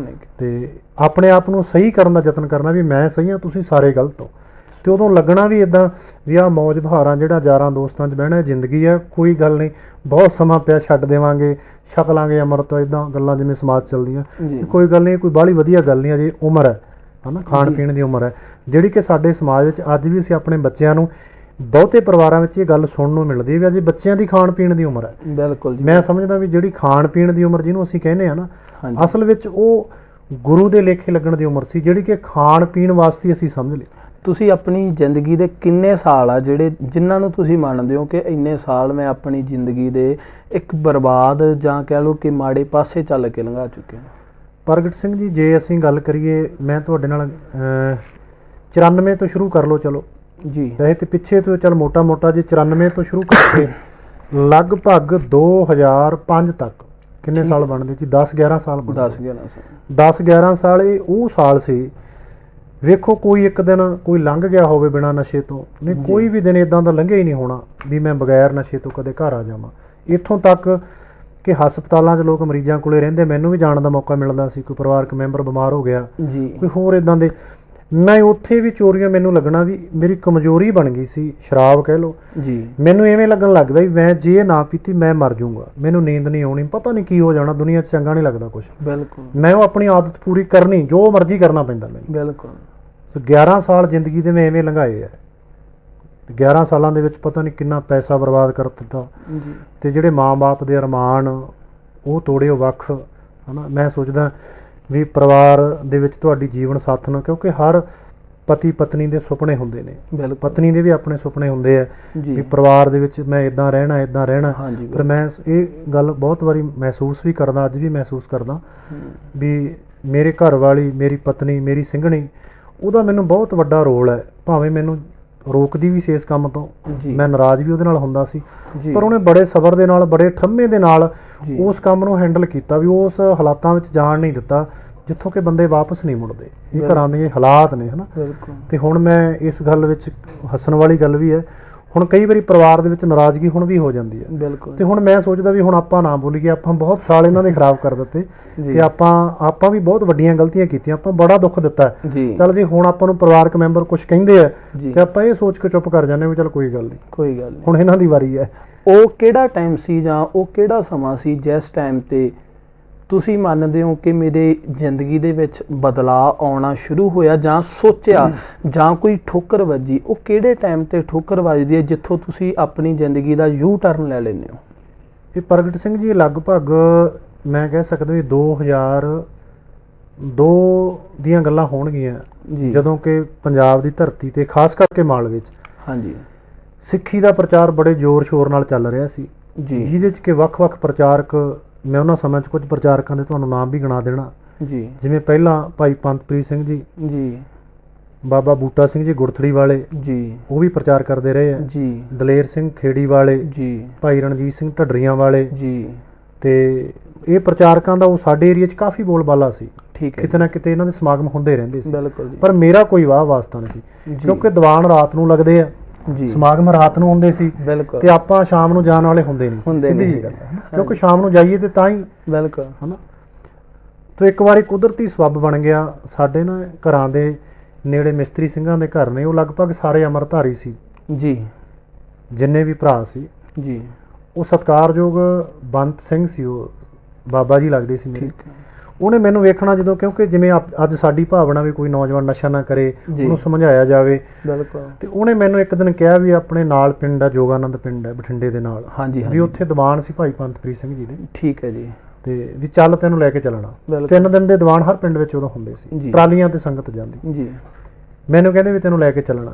ਪਹਿਲੇ ਦਿਨ ਤੇ ਮੈਂ ਐਵੇਂ ਝੂਠ ਨਹੀਂ ਮਾਰਦਾ, ਵੀ ਟਾਲ ਮਾਰ ਦਿੱਤੀ ਵੀ ਮੈਂ ਖੇਤੋਂ ਹੀ ਨੇਰੇ ਆਇਆ ਵੀ ਅੱਜ ਉਹ ਬਾਬੇ ਨੇ ਫੇਰ ਆਉਣਾ, ਤੇ ਆਪਾਂ ਵੀ ਉਹਨੂੰ ਵਗ ਜਾਣਗੇ ਨਾ, ਚਲੇ ਜਾਣਗੇ, ਕਿਉਂਕਿ ਸ਼ੈਤਾਨ ਆ ਨਾ ਮਨ। ਤੇ ਮੈਂ ਇੱਕ ਲਗਾਤਾ, ਦੂਸਰੇ ਦਿਨ ਸੁਬਾਹ ਆਇਆ, ਉਹ ਕਹਿੰਦਾ ਵੀ ਮੈਂ ਤੈਨੂੰ ਰਾਤ ਉਡੀਕੀ ਗਿਆ, ਤੂੰ ਆਇਆ ਨਹੀਂ। ਮੈਨੂੰ ਪਰਿਵਾਰਕ ਮੈਂਬਰਾਂ ਨੇ ਵੀ ਬੜਾ ਜ਼ੋਰ ਲਾਇਆ ਵੀ ਇੱਕ ਦਿਨ ਜਾ ਵੜਾ, ਸਿਆਣਾ ਬਜ਼ੁਰਗ ਕਹਿਣ ਆਇਆ। ਅਸਲ ਵਿੱਚ ਮੈਨੂੰ ਇਹ ਨਹੀਂ ਪਤਾ ਸੀ ਵੀ ਇਹ ਵਾਰ-ਵਾਰ ਕਿਉਂ ਆ ਰਿਹਾ, ਕਿਉਂਕਿ ਦੇਖੋ ਬੰਦਿਆਂ ਦੇ ਵਿੱਚ ਹੀ ਰੱਬ ਵਸਦਾ ਨਾ, ਇਹ ਕੋਈ ਸ਼ੱਕ ਨਹੀਂ। ਆਪਾਂ ਕਹਿਣਾ ਸਾਡਾ ਸ਼ਬਦ ਗੁਰੂ ਆ, ਗੁਰਬਾਣੀ ਗੁਰੂ ਆ, ਕੋਈ ਸ਼ੱਕ ਨਹੀਂ, ਪਰ ਬੰਦਿਆਂ ਦੇ ਵਿੱਚ ਦੀ ਵਰਤਦਾ ਨਾ ਸਤਿਗੁਰੂ, ਉਹਦਾ ਗਿਆਨ, ਉਹਦਾ ਜੋ ਅਨੁਭਵ ਹੈ, ਜੋ ਉਹਦੀ ਸੋਚ ਹੈ, ਜੋ ਉਹਦਾ ਸਿੱਖੀ ਸਰੂਪ ਨੂੰ ਆਪਾਂ ਜੋੜਨ ਦੀ ਗੱਲ ਕਰਦੇ ਹਾਂ ਤੇ ਦੂਸਰੇ ਦਿਨ ਮੈਂ ਨਾ ਨਹੀਂ ਕਰ ਸਕਿਆ। ਮੈਂ ਕਿਹਾ ਚਲੋ ਬਾਬਾ ਜੀ ਮੈਂ ਅੱਜ ਚੱਲਾਂਗਾ। ਉਹ ਪਹਿਲਾ ਦਿਨ ਸੀ ਜ਼ਿੰਦਗੀ ਦਾ, 2002 ਦੀ ਗੱਲ ਹੈ ਸ਼ਾਇਦ। ਮੈਂ ਚਲਾ ਗਿਆ ਜੀ। ਮੇਰੀ ਆਦਤ ਸੀ ਪੜ੍ਹਨ ਦੀ, ਮੇਰੀ ਆਦਤ ਅੱਜ ਵੀ ਬਹੁਤ ਹੈ, ਸੁਣਨ ਦੀ ਆਦਤ ਮੇਰੀ ਅੱਜ ਵੀ ਬਹੁਤ, ਉਸ ਸਮੇਂ ਬਹੁਤ ਸੀ। ਪਰ ਉਹ ਗੱਲ ਵੱਖਰੀ ਹੈ ਵੀ ਮੈਂ ਉਦੋਂ ਕੀ ਸੁਣਦਾ ਸੀ, ਕੀ ਰਿਹਾ ਸੀ, ਪੜ੍ਹ ਕੀ ਰਿਹਾ ਸੀ, ਤੇ ਮੈਂ ਅੱਗੇ ਜਾ ਕੇ ਬੈਠ ਗਿਆ। ਠੀਕ ਹੈ ਜੀ। ਪਹਿਲਾਂ ਮੈਂ ਕਲਾਕਾਰਾਂ ਨੂੰ ਵੀ ਅੱਗੇ ਬਹਿ ਕੇ ਸੁਣਦਾ ਰਿਹਾ, ਜਿੰਨੇ ਖਾੜੇ ਵੇਖੇ ਮੈਂ ਮੂਹਰਲੀ ਕੁਰਸੀ ਤੇ ਬੈਠਦਾ ਸੀ ਵੀ ਕੁਛ ਰਹਿ ਨਾ ਜਾਵੇ, ਅੰਦਰ ਪਤਾ ਨਹੀਂ ਕੀ ਉਹ ਜਾਣਦਾ ਵੀ ਕੀ ਪਾਇਆ ਉਹਨੇ। ਬਿਲਕੁਲ। ਤੇ ਮੈਂ ਦੀਵਾਨ ਤੇ ਚਲਾ ਗਿਆ ਤੇ ਆਮ ਨੌਜਵਾਨ ਆਪਾਂ ਦੇਖਦੇ ਹਾਂ, ਕਿਉਂਕਿ ਮੇਰੇ ਦਾੜੀ ਕੇਸ ਨਹੀਂ ਰੱਖੇ ਸੀ, ਸਾਬਤ ਸੂਰਤ ਨਹੀਂ ਸੀ ਮੈਂ ਜੀ, ਉਹਨਾਂ ਕੋਨਾ ਸੀ। ਤੇ ਮੇਰੇ ਮਨ ਵਿੱਚ ਆਇਆ ਹੀ ਨਹੀਂ ਵੀ ਜੇ ਅੱਗੇ ਜਾ ਕੇ ਬੈਠਾਂਗੇ ਤੇ ਆਪਣਾ ਹੁੰਦਾ ਹੀ ਪ੍ਰਚਾਰ ਕਹਿਣਗੇ ਵੀ ਤੁਸੀਂ ਕਿਵੇਂ ਬੈਠੇ ਹੋ ਬਈ, ਹੁੰਦਾ ਨਾ ਬਹੁਤ ਵਾਰ। ਤੇ ਮੈਂ ਅੱਗੇ ਜਾ ਕੇ ਬਹਿ ਗਿਆ ਜੀ। ਉੱਥੇ ਇਦਾਂ ਦਾ ਪ੍ਰਸੰਗ ਭਾਈ ਪੰਥਪ੍ਰੀਤ ਸਿੰਘ ਜੀ ਸੁਣਾ ਰਹੇ ਸੀਗੇ, ਭਾਈ ਤਾਰੂ ਸਿੰਘ ਦਾ ਸ਼ਹੀਦੀ ਦਿਹਾੜਾ। ਮੈਨੂੰ ਕੁਛ ਨਹੀਂ ਪਤਾ ਸੀ, ਕਿਉਂਕਿ ਮੈਂ ਨਾ ਸਿੱਖ ਇਤਿਹਾਸ ਪੜ੍ਹਿਆ ਸੀ, ਨਾ ਗੁਰਬਾਣੀ ਪੜ੍ਹੀ ਸੀ, ਕੱਖ ਨਹੀਂ ਪਤਾ ਸੀ ਜੀ। ਜਦੋਂ ਭਾਈ ਤਾਰੂ ਸਿੰਘ ਦਾ ਸ਼ਹੀਦੀ ਦਿਹਾੜਾ ਸੀ, ਉਸ ਦਿਨ ਤੇ ਇਤਿਹਾਸ ਸੁਣਾਇਆ ਉਹਨਾਂ ਨੇ ਵੀ ਸਿੰਘ ਨੇ ਕਿਵੇਂ ਕੇਸ ਨਹੀਂ ਕਤਲ ਕਰਵਾਏ ਤੇ ਖੋਖਰ ਲਵਾ ਲਿਆ ਨਾ ਜੀ, ਤੇ ਆਪਾਂ ਕਿਹੜੇ ਰਸਤੇ ਪਏ ਹੋਏ ਹਨ। ਕੇਸ ਤਾਂ ਗੁਰੂ ਦੀ ਮੋਹਰ ਹੈ, ਹੁਣ ਮੋਹਰ ਹੀ ਹੈ ਨਹੀਂ ਤੇ ਫਿਰ ਬਾਕੀ ਕੰਮ ਤੇ ਬਾਅਦ ਵਿੱਚ ਜੀ। ਮੇਰੇ ਮਨ ਦੇ ਵਿੱਚ ਬੜੀ ਗਹਿਰੀ ਸੱਟ ਲੱਗੀ, ਮੈਨੂੰ ਅੰਦਰੇ ਅੰਦਰ ਹੀ ਉੱਥੇ ਮਹਿਸੂਸ ਹੋਣ ਲੱਗ ਗਿਆ ਵੀ ਮਨਾ ਤੂੰ ਕਿਤੇ ਗਲਤੀ ਕਰ ਰਿਹਾ ਜੀ। ਉਸ ਪਰਮੇਸ਼ਰ ਦੀ ਮੈਂ ਸਮਝਦਾ ਵੀ ਕਲਾ ਵਰਤਣੀ ਸ਼ੁਰੂ ਹੋ ਗਈ। ਇਹ ਮੇਰੀ ਸਿਆਣਪ ਨਹੀਂ ਹੈ ਜੇ ਮੈਂ ਸੋਚਾਂ ਵੀ ਮੈਂ ਆਪਣੀ ਸਿਆਣਪ ਨਾਲ ਉੱਥੇ ਬਦਲ ਗਿਆ, ਨਹੀਂ ਜੀ, ਕਿਉਂਕਿ ਬਾਣੀ ਦੇ ਵਾਕ ਹੈ ਉਦਮ ਮਤ ਪ੍ਰਭ ਅੰਤਰ ਜਾਮੀ, ਜਿਉਂ ਪ੍ਰੇਰੇ ਤਿਉਂ ਕਰਨਾ। ਉਹਨੇ ਫੁਰਨਾ ਪੈਦਾ ਕਰ ਦਿੱਤਾ, ਫੁਰਨੇ ਤੇ ਕੰਮ ਮਨੁੱਖ ਕਰਦਾ ਉਹਦੀ ਕਿਰਪਾ ਦੇ ਨਾਲ। ਮੈਨੂੰ ਇਹ ਮਹਿਸੂਸ ਹੋਇਆ। ਤੇ ਉਸ ਵੇਲੇ ਜਦੋਂ ਇਹ ਕਥਾ ਭਾਈ ਸਾਹਿਬ ਨੇ ਸੁਣਾਈ ਤੇ ਮੈਂ ਕਾਫੀ ਪ੍ਰਭਾਵਿਤ ਹੋਇਆ। ਸਮਾਪਤੀ ਹੋਈ, ਲੰਗਰ ਪ੍ਰਸ਼ਾਦਾ ਛਕਿਆ, ਘਰ ਨੂੰ ਆ ਗਏ। ਮੈਂ ਮਨ ਦੇ ਵਿੱਚ ਇੱਕ ਪਰਨ ਕਰ ਲਿਆ ਵੀ ਅੱਜ ਤੋਂ ਅੱਜ ਕੇਸ ਨਹੀਂ ਕਟਾਉਣੇ। ਹਾਲਾਂਕਿ ਮੈਂ ਨਸ਼ਾ ਕਰਦਾ ਰਿਹਾ, ਝੂਠ ਨਹੀਂ ਬੋਲਦਾ, ਕਿਉਂਕਿ ਗੱਲ ਇਕੱਲੇ ਕੇਸਾਂ ਦੀ ਹੋ ਰਹੀ ਸੀ, ਨਸ਼ੇ ਦੀ ਗੱਲ ਨਹੀਂ ਸੀ। ਬਿਲਕੁਲ ਜੀ। ਮੈਂ ਕੇਸ ਰੱਖ ਲਏ, ਸਾਲ 2 ਸਾਲ ਇਦਾਂ ਲੰਘੇ, ਪਰ ਮੈਂ ਦੀਵਾਨ ਸੁਣਨੇ ਸ਼ੁਰੂ ਕਰ ਦਿੱਤੇ। ਨੇੜੇ ਤੇੜੇ ਕਿਤੇ ਹੁੰਦਾ ਮੈਂ ਇੱਕ ਅੱਧਾ ਦਿਨ ਚਲੇ ਜਾਣਾ। ਹੌਲੀ ਹੌਲੀ ਅੰਦਰ ਉਹ ਸਪਿਰਿਟ ਲੱਗ ਗਈ, ਚਿਣਗ ਲੱਗ ਗਈ। ਤੇ ਇਦਾਂ ਚੱਲਦਾ ਕੰਮ ਚੱਲਦਾ ਰਿਹਾ, ਪਰ ਨਸ਼ੇ ਵਾਲੀ ਉਦਾਂ ਹੀ ਚੱਲਦੀ ਰਹੀ ਗੱਲ। ਕਿਤੇ 1-2 ਦਿਨ ਇਦਾਂ ਲੰਘ ਜਾਣੇ। ਫਿਰ ਇੱਕ ਦਿਨ ਕੀ ਹੋਇਆ, ਮੇਰੇ ਮਨ ਦੇ ਵਿੱਚ ਮਤਲਬ ਇੰਨਾ ਮੈਂ ਨਸ਼ਾ ਕਰਨ ਲੱਗ ਗਿਆ, ਕਹਿ ਲਓ ਵੀ, ਕਿਉਂਕਿ ਹਰ ਚੀਜ਼ ਦੀ ਹੱਦ ਤੇ ਲਿਮਟ ਹੁੰਦੀ ਹੈ। ਜਦੋਂ ਕ੍ਰਾਸ ਕਰਦਾ ਤੇ ਸਰੀਰ ਵੀ ਤਕਲੀਫ ਮੰਨਦਾ। ਬਿਲਕੁਲ ਜੀ। ਜਿਹੜੀ ਕਿ ਮੈਨੂੰ ਅਜੇ ਵੀ ਹੈ ਥੋੜੀ ਬਹੁਤੀ ਸਰੀਰ ਨੂੰ, ਮੈਨੂੰ ਅਜੇ ਵੀ ਮੈਨੂੰ ਮਹਿਸੂਸ ਹੁੰਦਾ ਵੀ ਇਹ ਬਚਪਨ ਵਿੱਚ ਜਵਾਨੀ ਵਿੱਚ ਕੀਤੀਆਂ ਗਲਤੀਆਂ ਮੈਂ ਭੁਗਤ ਰਿਹਾ। ਬਿਲਕੁਲ ਜੀ। ਤੇ ਮੈਨੂੰ ਪ੍ਰੋਬਲਮ ਰਹਿਣ ਲੱਗ ਗਈ ਸਰੀਰ ਦੇ ਵਿੱਚ, ਤਕਲੀਫ ਇੰਨੀ ਰਹਿਣ ਲੱਗ ਗਈ ਵੀ ਭੁੱਖ ਨਾ ਲੱਗਣੀ, ਨੀਂਦ ਦਿਨੇ ਅਪਸੈਟ ਰਹਿਣਾ। ਮੈਂ ਸੋਚਿਆ ਵੀ ਹੁਣ ਆਪਾਂ ਮਰ ਜਾਣਾ, ਵੀ ਬਾਹਲੀ ਜ਼ਿੰਦਗੀ ਨਹੀਂ ਆਪਣੀ, ਜਿਹੜੇ ਰਸਤੇ ਆਪਾਂ ਪਏ ਆ ਵੀ ਆਪਾਂ ਸ਼ਰਾਬ ਛੱਡ ਦਈਏ ਤੇ ਆਪਾਂ ਅੰਮ੍ਰਿਤ ਨਾ ਛਕ ਲਈਏ। ਵੀ ਲੋਕ ਕਹਿੰਦੇ ਅੰਮ੍ਰਿਤ ਛਕ ਕੇ ਲੋਕ ਗੁਰੂ ਵਾਲੇ ਬਣ ਜਾਂਦੇ ਆ ਤੇ ਉਹ ਰਸਤੇ ਤੇ ਪੈ ਜਾਂਦੇ ਆ। ਮੈਂ ਪਿੰਡਾਂ 'ਚ ਲੋਕਾਂ ਨੂੰ ਵੇਖਦਾ ਵੀ ਸੀ ਜੀ। ਤੇ ਮੈਂ ਉਦੋਂ ਖੇਤੀ ਕਰਦਾ ਸੀ, ਖੇਤੀ ਹੁਣ 4 ਸਾਲਾਂ ਦੀ ਚੱਲ ਅਸੀਂ ਨਹੀਂ ਕਰਦੇ ਜੀ। ਤੇ ਮੈਂ ਖੇਤ ਵਿੱਚ ਕੰਮ ਕਰ ਰਿਹਾ ਸੀ। ਪੋਹ ਦਾ ਮਹੀਨਾ ਸੀ, ਸਾਹਿਬਜ਼ਾਦਿਆਂ ਦੀ ਸ਼ਹੀਦੀ ਦਿਹਾੜੇ ਚੱਲਦੇ ਸੀ, ਪਿੰਡ ਸਾਡੇ ਸਮਾਗਮ ਸੀ, ਪਿੰਡ ਹੀ ਅੰਮ੍ਰਿਤ ਸੰਚਾਰ ਸੀ। ਬਿਲਕੁਲ ਜੀ। ਤੇ ਮੈਂ ਉੱਥੇ ਯੂਰੀਆ ਖੇਤ ਵਿੱਚ ਖਿਲਾਰ ਰਿਹਾ ਸੀ। ਮੇਰੇ ਮਨ ਦੇ ਵਿੱਚ ਫੁਰਨਾ ਆ ਰਿਹਾ ਸੀ ਵੀ ਛੱਡ ਦੇ ਕੰਮ ਅੱਜ, ਤੇ ਤੂੰ ਜਾ ਕੇ ਖੰਡੇ ਦੀ ਪੌੜ ਲੈ ਤੇ ਨਾਮ ਲਿਖਾ। ਬਿਲਕੁਲ। ਮੈਂ ਜੀ ਉਹ ਕੰਮ ਵਿਚਾਲੇ ਹੀ ਛੱਡ ਕੇ, ਮੇਰੇ ਅੱਜ ਵੀ ਉਹ ਦਿਨ ਯਾਦ ਹੈ ਜੀ। ਮੈਂ ਘਰੇ ਆ ਗਿਆ ਤੇ ਸਾਡੇ ਬਾਪੂ ਜੀ ਉਦੋਂ ਮਤਲਬ ਸੀਗੇ, ਹੁਣ ਤੱਕ ਐਕਸਪਾਇਰ ਹੋ ਗਏ, 2007 ਦੇ ਐਕਸਪਾਇਰ ਹੋਏ ਆ, ਇਹ 2005 ਦੀ ਗੱਲ ਕਰ ਰਹੇ ਹਾਂ। ਬਿਲਕੁਲ ਜੀ। ਮੈਨੂੰ ਕਹਿੰਦੇ ਵੀ ਤੂੰ ਖੇਤੋਂ ਆ ਗਿਆ, ਰੇਹ ਖਿਲਾ ਰਿਹਾ। ਮੈਂ ਕਿਹਾ ਨਹੀਂ, ਮੈਂ ਤਾਂ ਸੰਨੇ ਛੱਡਿਆ। ਕਹਿੰਦੇ ਕੀ ਗੱਲ? ਮੈਂ ਕਿਹਾ ਵੀ ਮੈਂ ਅੰਮ੍ਰਿਤ ਛਕਣਾ ਤੇ ਤੁਸੀਂ ਮੇਰਾ ਨਾਂ ਲਿਖਾ ਕੇ ਆਓ ਗੁਰਦੁਆਰਾ ਸਾਹਿਬ। ਠੀਕ ਹੈ ਜੀ। ਤੁਸੀਂ ਯਕੀਨ ਮੰਨਿਓ ਪ੍ਰਗਟ ਸਿੰਘ ਜੀ, ਉਹ ਹੱਸ ਪਏ, ਕਹਿੰਦੇ ਵੀ ਮੈਂ ਕੀ ਸੁਣ ਰਿਹਾ ਇਹ। ਮੈਂ ਕਿਹਾ ਮੈਂ ਠੀਕ ਕਹਿ ਰਿਹਾ ਜੀ, ਮੈਂ ਅੰਮ੍ਰਿਤ ਛਕਣਾ ਜੀ। ਹਾਲਾਂਕਿ ਘਰ ਵਿੱਚ ਕਦੇ ਵੀ ਇਦਾਂ ਦੀ ਗੱਲ ਮੈਂ ਨਹੀਂ ਕੀਤੀ, ਅੰਦਰ ਚੱਲਦਾ ਰਹਿੰਦਾ ਸੀ ਇੱਕ ਗਹਿਰੇ ਤਲ ਤੇ, ਜਿਹਨੂੰ ਹੁਣ ਸਮਝ ਲੱਗਦੀ ਹੈ ਮੈਨੂੰ ਜੀ। ਤੇ ਮੈਂ ਕਿਹਾ ਮੈਂ ਅੰਮ੍ਰਿਤ ਛਕਣਾ। ਬਾਪੂ ਜੀ ਮੇਰੇ ਕਹਿੰਦੇ ਵੀ ਅੰਮ੍ਰਿਤ ਛਕਣਾ ਤੇ ਤੂੰ ਨਾਂ ਆਪਣਾ ਆਪੇ ਲਿਖਾਇਆ, ਮੈਂ ਨਹੀਂ ਜਾਣਾ। ਹਾਲਾਂਕਿ ਉਹ ਗੁਰਦੁਆਰਾ ਪ੍ਰਬੰਧਕ ਕਮੇਟੀ ਦੇ ਮੈਂਬਰ ਸੀ। ਹੁਣ ਮੈਂ ਗੁਰਦੁਆਰਾ ਸਾਹਿਬ ਗਿਆ ਕਦੇ ਨਹੀਂ ਸੀ ਜੀ। ਮੈਨੂੰ ਸੰਗ ਲੱਗੇ, ਇਦਾਂ ਕਹਿ ਲਓ ਵੀ ਥੋੜੀ ਝਿਜਕ ਹਨਾ ਮਹਿਸੂਸ, ਕਿਉਂਕਿ ਦਾੜੀ ਅਜੇ ਮੈਂ ਕਤਲ ਕਰਵਾਉਂਦਾ ਸੀ, ਦਾੜਾ ਕੇਸ ਮੈਂ ਰੱਖ ਲਏ ਸੀ, ਛੋਟਾ ਦਾੜਾ ਸੀ। ਪਹਿਲਾਂ ਤਿਆਰੀ ਮੇਰੀ ਬਿਲਕੁਲ ਨਹੀਂ ਸੀ ਉੱਦਾਂ ਦੀ, ਪਰ ਮਨ ਦੇ ਵਿੱਚ ਕਾਹਲੀ ਬੜੀ। ਤੇ ਮੇਰਾ ਫਿਰ ਨਾ ਦਿਲ ਵਗੇ ਹੀਆਂ ਪਵੇ ਵੀ ਮੈਂ ਅੰਦਰ ਜਾ ਕੇ ਨਾਮ ਲਿਖਾਵਾਂ ਪ੍ਰਬੰਧਕਾਂ ਕੋਲ। ਮੈਂ ਕਿਹਾ ਉਹ ਹੱਸਣਗੇ ਵੀ ਯਾਰ ਤੂੰ ਹਨਾ। ਪਰ ਮੈਂ ਬਾਹਰ ਇਸ਼ਾਰਾ ਕੀਤਾ, ਮੈਂ ਅੰਦਰ ਨਹੀਂ ਗਿਆ।